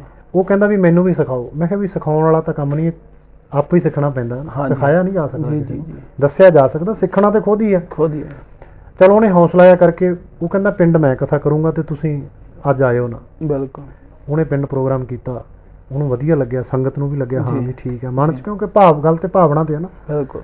ਮੈਂ ਸਾਡੇ ਗੁਆਂਢ ਪਿੰਡ ਜੰਡਾਂ ਵਾਲਾ ਜੀ ਤੇ ਉੱਥੇ ਜਾਣਾ ਸ਼ੁਰੂ ਕਰਦਾ। ਮੈਂ 1.5 ਸਾਲ ਪ੍ਰਗਟ ਸਿੰਘ ਉੱਥੇ ਜਾਂਦਾ ਰਿਹਾ, 1.5 ਸਾਲ ਲਗਾਤਾਰ। ਹਾਂਜੀ ਜੀ। ਉੱਥੇ ਜਾਣਾ, ਪਿੰਡ ਦੇ ਲੋਕਾਂ ਨੇ ਬੜਾ ਕੁਝ ਕਹਿਣਾ, ਇਹ ਤੇ ਜੀ ਅੱਜ ਜਿਵੇਂ ਦਿੰਦੇ ਆ ਨਾ ਸਰਟੀਫਿਕੇਟ, ਕੋਈ ਕਹਿੰਦਾ ਜੀ ਇੰਨੇ ਪੈਸੇ ਲੈਂਦੇ ਆ, ਇਹ ਵੋਟਾਂ ਵਾਸਤੇ ਆ ਜੀ, ਇਹ ਪਿੰਡ 'ਚ ਆਏਂ ਕਰਨਗੇ, ਬੜਾ ਕੁਝ ਹੋਇਆ ਹੈ ਨਾ, ਪਰ ਆਪਾਂ ਪਰਵਾਹ ਨਹੀਂ ਕੀਤੀ ਕਿਸੇ ਦੀ। ਹੈ ਨਾ, ਛੋਟੇ ਪ੍ਰੋਗਰਾਮਾਂ ਤੋਂ ਹੌਲੀ ਵੱਡੇ ਸਮਾਗਮਾਂ ਤੇ ਜਾਣਾ ਸ਼ੁਰੂ ਕਰਦਾ। ਤਾਂ ਮੈਂ ਸੋਚਦਾ ਹੁੰਦਾ ਵੀ ਭਾਈ ਪੰਤਪ੍ਰੀਤ ਸਿੰਘ ਵਰਗੇ ਜਿਹੜੇ ਕਿ ਸੀਨੀਅਰ ਪ੍ਰਚਾਰਕ ਹੈ, ਬੜਾ ਵੱਡਾ ਰੁਤਬਾ ਉਹਨਾਂ ਦਾ ਸਿੱਖ ਕੌਮ 'ਚ, ਉਹਨਾਂ ਦੇ ਸਾਹਮਣੇ ਮਤਲਬ ਬੈਠਣ ਦੀ ਹਿੰਮਤ ਨਹੀਂ ਹੁੰਦੀ ਸੀ ਵੀ ਐਵੇਂ ਲੱਗਦਾ ਸੀ ਵੀ ਕਿਵੇਂ ਬੈਠਾਂਗੇ। ਹੈ ਨਾ, ਬਿਲਕੁਲ। ਜਦੋਂ ਸ਼ੁਰੂ 'ਚ ਇਦਾਂ ਲੱਗਿਆ ਜੀ ਜੀ। ਤੇ ਅੱਜ ਮੈਂ ਬਹੁਤ ਵਾਰੀ ਵੱਡੀਆਂ ਸਟੇਜਾਂ ਤੇ ਉਹਨਾਂ ਦੇ ਆਉਣ ਤੋਂ ਪਹਿਲਾਂ ਅੱਜ ਮੈਂ ਬਹੁਤ ਵਾਰੀ ਕਥਾ ਕੀਤੀ ਹੈ, ਕਿੰਨੇ ਵਾਰੀ ਆਪਾਂ ਇਕੱਠੇ ਵੀ ਹੋਏ ਹਾਂ। ਬਿਲਕੁਲ। ਤੇ ਹੁਣ ਮਤਲਬ ਲੱਗਦਾ ਨਹੀਂ ਵੀ ਹਾਂ, ਲੱਗਦਾ ਵੀ ਠੀਕ ਹੈ ਜੀ, ਵੀ ਗੁਰੂ ਦੀ ਜਿਹੜੀ ਸਿੱਖੀ ਹੈ, ਜਿਹੜੀ ਗੁਰਬਾਣੀ ਹੈ, ਇਹ ਤੁਹਾਨੂੰ ਬੜਾ ਉੱਚਾ ਲੈ ਜਾਂਦੀ ਹੈ। ਹੁਣ ਮਾਣ ਜਿਹਾ ਮਹਿਸੂਸ ਹੁੰਦਾ ਹੈ ਨਾ, ਹੰਕਾਰ ਨਹੀਂ, ਮਾਣ ਜਿਹਾ ਮਹਿਸੂਸ ਹੁੰਦਾ। ਲੋਕ ਬੜਾ ਕੁਝ ਕਹਿੰਦੇ ਆ ਵੀ ਇਦਾਂ ਜੀ ਇਦਾਂ, ਪਰ ਨਹੀਂ, ਉਹਨਾਂ ਤੇ ਤਰਸ ਹੀ ਕੀਤਾ ਜਾ ਸਕਦਾ ਵੀ ਨਹੀਂ ਭਾਈ। ਬਿਲਕੁਲ ਜੀ। ਹੈ ਨਾ। ਹਾਂਜੀ। ਤੇ ਜਿਹੜੀਆਂ ਹੁਣ ਤੁਹਾਡੀਆਂ ਐਕਟੀਵਿਟੀਜ਼ ਚੱਲ ਰਹੀਆਂ ਜਾਂ ਤੁਹਾਡੀ ਕਿਰਤ ਕੀ ਚੱਲ ਰਹੀ ਹੈ, ਤੇ ਜਾਂ ਤੁਸੀਂ ਜਿਹੜੀ ਪ੍ਰਚਾਰਕ ਗਤੀਵਿਧੀਆਂ ਉਹ ਤੁਹਾਡੀਆਂ ਕੀ ਨੇ? ਉੱਦਾਂ ਪ੍ਰਗਟ ਸਿੰਘ ਜੀ, ਕਿਰਤ ਖੇਤੀਬਾੜੀ ਹੁਣ ਆਪਾਂ ਠੇਕੇ ਤੇ ਦੇ ਦਿੰਦੇ ਹਾਂ 4 ਸਾਲ ਦੇ। ਪਹਿਲਾਂ ਖੇਤੀ ਵੀ ਮੈਂ ਕਰਦਾ ਰਿਹਾ ਨਾਲ। ਬਿਲਕੁਲ ਜੀ। ਤੇ ਨਾਲ ਮੇਰੀ ਪ੍ਰਾਈਵੇਟ ਜੌਬ ਹੈ ਜੀ, ਪੈਸਟੀਸਾਈਡ 'ਚ ਮੈਂ ਕੰਮ ਕਰਦਾ, ਫਰਟੀਲਾਈਜ਼ਰ ਦੀ ਕੰਪਨੀ ਹੈ ਮੇਰੀ, 4-5 ਮੰਡੀਆਂ ਨੇ ਮੇਰੇ ਕੋਲ ਜੀ। ਤੇ ਮੈਂ ਆਪਣੀ ਨੌਕਰੀ ਕਰਦਾ ਜੀ। ਬੇਟਾ ਮੇਰਾ 4 ਸਾਲ ਹੋ ਗਏ ਕੈਨੇਡਾ ਚਲਾ ਗਿਆ ਸੀ ਜੀ, ਛੋਟਾ ਬੇਟਾ ਪੜ੍ਹ ਰਿਹਾ ਹਜੇ ਜੀ। ਤੇ ਖੇਤੀ ਹੁਣ ਅਸੀਂ ਕਰਦੇ ਨਹੀਂ। ਤੇ ਪ੍ਰਚਾਰਕ ਗਤੀਵਿਧੀ ਇਹ ਹੈ ਵੀ ਪਿੰਡ ਦੇ ਵਿੱਚ ਗੁਰਦੁਆਰਾ ਪ੍ਰਬੰਧਕ ਕਮੇਟੀ ਦਾ ਜੋ ਪ੍ਰਬੰਧ ਹੈ ਜੀ, ਉਹਦਾ ਮੈਂਬਰ ਹਾਂ ਮੈਂ ਜੀ। ਆਪਣੇ ਸਾਰੇ ਸਿੰਘ ਨੇ ਜਿਹੜੇ ਗੁਰਮਤਿ ਨੂੰ ਸਮਝਣ ਵਾਲੇ, ਉਹਨਾਂ ਕੋਲੇ ਪ੍ਰਬੰਧ ਹੈ, ਕਿਉਂਕਿ ਪਿੰਡ ਵਿੱਚ ਅੱਜ ਵੀ ਅਸੀਂ ਲੜੀਵਾਰ ਪ੍ਰੋਗਰਾਮ ਕਰ ਰਹੇ ਹਾਂ। ਬਿਲਕੁਲ। ਹਫ਼ਤਾਵਾਰੀ ਕਰ ਰਹੇ ਸੀ, ਔਰ ਲਾਕਡਾਊਨ ਕਰਕੇ ਬੰਦ ਹੋ ਗਏ ਸੀ। ਪਿਛਲੇ 7-8 ਸਾਲਾਂ ਤੋਂ ਲਗਾਤਾਰ ਹਰ ਹਫ਼ਤੇ ਕਿਸੇ ਨਾ ਕਿਸੇ ਦੇ ਘਰੇ ਪ੍ਰੋਗਰਾਮ। ਬਿਲਕੁਲ ਜੀ। ਆਸੇ-ਪਾਸੇ ਪਿੰਡਾਂ 'ਚ ਵੀ ਚੱਲਦੇ ਆ ਪ੍ਰੋਗਰਾਮ ਜੀ। ਤੇ ਹੁਣ ਅਸੀਂ ਕਾਫੀ ਪਿੰਡਾਂ 'ਚ 20-25 ਪਿੰਡਾਂ ਸੰਪਰਕ ਵੀ ਕੀਤਾ। ਹੁਣ ਉੱਥੇ ਗੁਰਮਤਿ ਦੀਆਂ ਕਲਾਸਾਂ ਸ਼ੁਰੂ ਕਰਨੀਆਂ ਸੀ, ਬਸ ਥੋੜਾ ਜਿੰਨਾ ਕੁ ਸਮਾਂ ਨਿਕਲਦਾ ਜੀ ਕਰਦੇ ਰਹਿੰਦੇ ਹਨ, ਕਰਦੇ ਰਹਿੰਦੇ। ਤੇ ਬਸ ਇਹ ਅਰਦਾਸ ਵੀ ਰੋਜ਼ ਕਰੀਦੀ ਹੈ। ਬਹੁਤ ਵਾਰੀ ਮੈਂ ਤਾਂ ਇਹ ਸੋਚਦਾ ਹੁੰਦਾ ਵੀ ਅਸੀਂ ਕਿਸੇ ਨੂੰ ਸਮਝਾਉਣ ਜੋਗੇ ਤਾਂ ਹੈ ਨਹੀਂ ਜੀ, ਹੈ ਨਾ। ਤੇ ਬਾਣੀ 'ਚ ਰੋਜ਼ ਪੜ੍ਹਦੇ ਆ ਵੀ ਹਮ ਅਵਗੁਣ ਭਰੇ ਏਕ ਗੁਣ ਨਾਹੀ, ਅੰਮ੍ਰਿਤ ਛਾੜ ਵਿਖੇ ਵਿਖ ਖਾਹੀ। ਸਾਡੀ ਹਾਲਤ ਤੇ ਉਹ ਹੈ, ਕਿਉਂਕਿ ਜੇ ਗੁਰੂ ਅਰਜਨ ਸਾਹਿਬ ਕਹਿ ਸਕਦੇ ਵੀ ਤੇਰਾ ਕੀਤਾ ਜਾਤੋ ਨਾਹੀ, ਮੈਨੂੰ ਜੋ ਹਨਾ, ਮੈਨੂੰ ਜੋ ਕੀ ਤੋਈ। ਤੇ ਸਾਡੇ ਵਰਗੇ ਕਿਹਦੇ ਵਿਚਾਰੇ ਵੀ ਅਸੀਂ ਮਾਣ ਹੰਕਾਰ ਕਰੀਏ ਕਿ ਮੇਰੇ ਕਹਿਣ ਨਾਲ ਕੋਈ ਬਦਲ ਗਿਆ ਜਾਂ ਮੈਂ ਕਿਸੇ ਨੂੰ ਪੜ੍ਹਾ ਸਕਦਾ, ਜੀ ਪਰ ਮੈਂ ਸਮਝਦਾ ਵੀ ਇਹ ਸਾਡਾ ਫਰਜ਼ ਆ। ਫਰਜ਼ ਹੈ ਜੇ ਸਾਨੂੰ ਅਸੀਂ ਸਟੇਜਾਂ ਤੇ ਬੋਲਦੇ ਆ, ਬੱਚਿਆਂ ਨੂੰ ਪੜ੍ਹਾਉਣੇ ਆ, ਜੀ, ਉਹਦੇ ਵਾਸਤੇ ਅਸੀਂ ਪੜ੍ਹਦੇ। ਮੈਂ ਕਹਿੰਦਾ ਵੀ ਉਹਨਾਂ ਕਰਕੇ ਮੇਰਾ ਜੀਵਨ ਬਚਿਆ ਹੋਇਆ, ਮੇਰੇ ਕਰਕੇ ਉਹਨਾਂ ਦਾ ਨਹੀਂ। ਬਿਲਕੁਲ ਉਹਨਾਂ ਕਰਕੇ ਉਹ ਸੁਣਦੇ ਨੇ, ਸਮਝਦੇ ਨੇ, ਤੇ ਮੇਰਾ ਜੀਵਨ ਬਚਿਆ ਹੋਇਆ ਵੀ ਮੈਂ ਆਪਣੇ ਆਪ ਨੂੰ ਥੋੜਾ ਸੇਫ ਰੱਖਦਾ। ਜੀ ਇਹ ਮਨ ਵਿੱਚ ਕਦੇ ਜਾਂਦੀ ਹੈ ਵੀ ਤੂੰ ਗੁਰੂ ਗ੍ਰੰਥ ਸਾਹਿਬ ਦੀ ਜਦੋਂ ਕਥਾ ਹਜ਼ੂਰੀ 'ਚ ਜਾਣਾ ਹੈ, ਜੀ ਕਥਾ ਕਰਦਾ, ਸੰਗਤ ਨਾਲੋਂ ਤੂੰ 2 ਫੁੱਟ ਉੱਚਾ ਬੈਠਦਾ, ਜੀ ਬਸ ਆਪਣੇ ਅੰਦਰ ਝਾਤੀ ਜ਼ਰੂਰ ਮਾਰ ਲਿਆ ਕਰ। ਫਰੀਦਾ ਜੇ ਤੂੰ ਅਕਲ ਲਤੀਫ ਕਾਲੇ ਲਿਖਣਾ ਲਿਖਣਾ ਲੇਖ, ਆਪਣੜੇ ਗਿਰੀਵਾਨ ਮੈਂ ਸਿਰ- ਸਿਰ ਨੀਵਾਂ ਕਰ। ਵੇਖ ਵੀ ਜੇ ਸੰਗਤ ਨਾਲੋਂ 2 ਫੁੱਟ ਉੱਚਾ ਬੈਠਾ ਜੀ ਤੇ ਜ਼ਰੂਰ ਝਾਤੀ ਮਾਰ ਲਿਆ ਕਰ ਵੀ ਉੱਚਾ ਬੈਠਣ ਜੋਗਰਾ ਹੈਗਾ ਵੀ ਹੈ। ਜੀ ਕਿ ਕਿਤੇ ਫੇਸਬੁੱਕ ਤੇ ਜੋ ਅੱਜ ਪ੍ਰਚਾਰਕਾਂ ਦਾ ਹਾਲ ਹੈ, ਕਿਤੇ ਉਹ ਹਾਲਾਤ ਤਾਂ ਨਹੀਂ ਤੇਰੇ। ਬਿਲਕੁਲ ਮੈਂ ਨਹੀਂ ਕਹਿੰਦਾ ਫੇਸਬੁੱਕ ਵਰਤਣੀ ਨਹੀਂ ਚਾਹੀਦੀ, ਜੀ ਪਰ ਇੱਕ ਪੋਜ਼ਿਟਿਵ ਵਰਤਣਾ ਚਾਹੀਦਾ। ਅੱਜ ਹਾਲਾਤ ਤੁਹਾਨੂੰ ਪਤਾ ਹੀ ਹੈ। ਬਿਲਕੁਲ ਜੀ ਮੈਂ ਤਾਂ ਉਸ ਮਕਸਦ ਨੂੰ ਲੈ ਕੇ ਚੱਲਿਆ ਬਿਲਕੁਲ ਵੀ ਪਾਤਸ਼ਾਹ ਬਸ ਮਿਹਰ ਕਰਨ, ਹਨਾ। ਜੀ ਕੋਈ ਇਹ ਮਸ਼ਹੂਰੀ ਵਾਲਾ ਮਾਰਗ ਨਹੀਂ, ਬਿਲਕੁਲ। ਕੋਈ ਇਵੇਂ ਨਹੀਂ ਹੈ ਵੀ ਜਿਵੇਂ ਅਸੀਂ ਸਮਝ ਲਿਆ ਵੀ ਗੁਰਬਾਣੀ ਦੀ ਕਥਾ ਕੀਰਤਨ ਕਰਨੀ ਇਹ ਕੋਈ ਬੱਚਿਆਂ ਦੀ ਖੇਡ ਵੀ ਨਹੀਂ। ਮੈਂ ਬਿਲਕੁਲ। ਕਹੂੰਗਾ ਬੜਾ ਔਖਾ ਮਾਰਗ ਹੈ, ਕਿਉਂਕਿ ਹਰ ਪੱਖ ਤੁਹਾਨੂੰ ਬਚਾ ਕੇ ਚੱਲਣਾ ਪੈਣਾ ਹੈ। ਲੋਕ 15-15 ਸਾਲ ਦੀਆਂ ਗਲਤੀਆਂ ਅੱਜ ਵੀ ਮੈਨੂੰ ਸੁਣਾਉਂਦੇ ਵੀ ਤੂੰ ਆਹ ਦੇਖ ਉਦੋਂ ਤੂੰ ਐਂ ਕਰਦਾ ਸੀ, ਸਾਨੂੰ ਤੂੰ ਐਂ ਸਮਝਾਉਣਾ। ਫਿਰ ਉਹਨਾਂ ਅੱਗੇ ਹੱਥ ਜੋੜੀ ਦੇ ਵੀ ਮੈਂ ਤੇ ਮੰਨਦਾ ਵੀ ਮੈਂ ਤੇ ਗਲਤੀਆਂ ਕਰਦਾ, ਮੈਂ ਤੇ ਹੁਣ ਵੀ ਕਹਿਣਾ ਵੀ ਮੈਂ ਮਨ ਦੇ ਤਲ ਤੇ ਪਤਾ ਨਹੀਂ ਕਿੰਨੇ ਪਾਪ ਮੈਥੋਂ ਹੁਣ ਵੀ ਹੋ ਜਾਂਦੇ। ਬਿਲਕੁਲ ਮੈਂ ਤਾਂ ਰੋਜ਼ ਬਾਣੀ ਪੜ੍ਹਦਾ ਵੀ ਸੱਚੇ ਪਾਤਸ਼ਾਹ ਖਾਨਾ ਮੇਰਾ ਸਾਫ਼ ਕਰ ਦੇ। ਬਿਲਕੁਲ ਜੀ ਹਾਂਜੀ ਬਿਲਕੁਲ। ਬਹੁਤ ਬਹੁਤ ਧੰਨਵਾਦ ਜੀ। ਜਿਹੜਾ ਅੱਜ ਆਪਾਂ ਭਾਈ ਰਘਵੀਰ ਸਿੰਘ ਜੀ ਖਿਆਲੀ ਵਾਲਾ ਜੀ ਦੇ ਜੀਵਨ ਤੇ ਇੱਕ ਝਾਤ ਮਾਰੀ ਹੈ। ਸਤਿਗੁਰੂ ਖੋਟਿਓਂ ਖਰੇ ਕਰੇ ਸ਼ਬਦ ਸਵਾਰਨਹਾਰ ਦੇ ਤਹਿਤ ਪਹਿਲਾਂ ਜਿਹੜਾ ਜੀਵਨ ਸੀ ਵਕਾਰੀ ਉਲਝਿਆ ਜੀਵਨ ਸੀ, ਪਰ ਗੁਰੂ ਦੀ ਗੁਰਬਾਣੀ ਨੂੰ ਸੁਣ ਕੇ, ਗੁਰਬਾਣੀ ਨੂੰ ਸਮਝ ਕੇ, ਗੁਰਬਾਣੀ ਦੀ ਵਿਚਾਰ ਨੂੰ ਸੁਣ ਕੇ ਇੱਕ ਐਸੀ ਮਨ ਦੇ ਵਿੱਚ ਚੇਟਕ ਲੱਗੀ, ਇੱਕ ਐਸੀ ਮਨ ਦੇ ਵਿੱਚ ਠੋਕਰ ਵੱਜਲੀ ਕਿ ਸਾਰਾ ਕੁਝ ਹੀ ਬਦਲ ਗਿਆ। ਪਰਿਵਾਰ ਵੀ ਬਦਲ ਗਿਆ, ਜੀਵਨ ਵੀ ਬਦਲ ਗਿਆ। ਪਹਿਲਾਂ ਕੁਝ ਹੋਰ ਸੀ ਪਰ ਅੱਜ ਕੁਝ ਹੋਰ ਬਣ ਗਏ। ਬਹੁਤ ਬਹੁਤ ਧੰਨਵਾਦ ਭਾਈ ਸਾਹਿਬ ਜੀ ਤੁਹਾਡਾ। ਜੀ ਆਇਆਂ ਨੂੰ ਕਹਿੰਦੇ ਆ ਸਾਡੇ ਚੈਨਲ ਤੇ। ਤੁਸੀਂ ਅੱਜ ਸਾਡੇ ਸਰੋਤਿਆਂ ਦੇ ਨਾਲ ਜਿਹੜੀ ਆਪਣੇ ਜੀਵਨ ਦੀ ਸਾਂਝ ਪਾਈ ਹੈ, ਸਾਰਿਆਂ ਸਰੋਤਿਆਂ ਵੱਲੋਂ, ਸਾਡੀ ਸਾਰੀ ਚੈਨਲ ਦੀ ਟੀਮ ਵੱਲੋਂ ਤੁਹਾਡਾ ਬਹੁਤ ਬਹੁਤ ਧੰਨਵਾਦ ਕੀਤਾ ਜਾਂਦਾ ਜੀ। ਸੁਣਨ ਵਾਲੇ ਸਾਰੇ ਸਰੋਤਿਆਂ ਨੂੰ ਬੇਨਤੀ ਹੈ ਕਿ ਕਿਰਪਾ ਕਰਕੇ ਇਸ ਚੈਨਲ ਨੂੰ ਸਬਸਕ੍ਰਾਈਬ ਕਰੋ, ਇਹਨਾਂ ਵੀਡੀਓਜ਼ ਨੂੰ ਅੱਗੇ ਵੱਧ ਤੋਂ ਵੱਧ ਸ਼ੇਅਰ ਕਰੋ, ਤਾਂ ਜੋ ਜਿਹੜਾ ਸਾਡਾ ਅੱਜ ਦਾ ਨੌਜਵਾਨ ਭਵਿੱਖ ਹੈ, ਸਾਡੇ ਸੰਸਾਰ ਦੇ ਵਿੱਚ, ਦੁਨੀਆ ਦੇ ਵਿੱਚ ਜਿਹੜੀ ਸਾਡੇ ਅੱਜ ਸਿੱਖ ਕੌਮ ਆ ਨਿਗਰਦੀ ਜਾ ਚੁੱਕੀ ਹੈ, ਜਾਂ ਆਪਾਂ ਕਹਿ ਲਈਏ ਕਿ ਅੱਜ ਅਸੀਂ ਹੋਰ ਮਾੜਿਆਂ ਰਾਹਾਂ ਤੇ ਚੱਲ ਕੇ ਤੁਰਦੇ ਜਾ ਚੁੱਕੇ ਹਾਂ। ਇੱਦਾਂ ਦੇ ਗੁਰਸਿੱਖ ਵੀਰਾਂ ਦੇ ਜੀਵਨ ਸੁਣ ਕੇ ਸਾਡੇ ਬੱਚੇ, ਸਾਡੇ ਨੌਜਵਾਨ ਜਿਹੜੇ ਬਦਲ ਸਕਣ, ਸਤਿਗੁਰੂ ਦੀ ਰਹਿਮਤ ਕਰਨ। ਸਾਡੀਆਂ ਹੋਰ ਵੀ ਇੱਦਾਂ ਦੀਆਂ ਵੀਡੀਓਜ਼ ਨੂੰ ਦੇਖਣ ਲਈ ਚੈਨਲ ਨੂੰ ਸਬਸਕ੍ਰਾਈਬ ਕਰੋ ਤੇ ਵੱਧ ਤੋਂ ਵੱਧ ਸ਼ੇਅਰ ਕਰੋ। ਸਾਰੇ ਹੀ ਸੁਣਨ ਵਾਲੇ ਸਰੋਤਿਆਂ ਦਾ ਬਹੁਤ ਬਹੁਤ ਧੰਨਵਾਦ ਜੀ। ਵਾਹਿਗੁਰੂ ਜੀ ਕਾ ਖਾਲਸਾ, ਵਾਹਿਗੁਰੂ ਜੀ ਕੀ ਫਤਿਹ। ਵਾਹਿਗੁਰੂ ਜੀ ਕਾ ਖਾਲਸਾ, ਵਾਹਿਗੁਰੂ ਜੀ ਕੀ ਫਤਿਹ।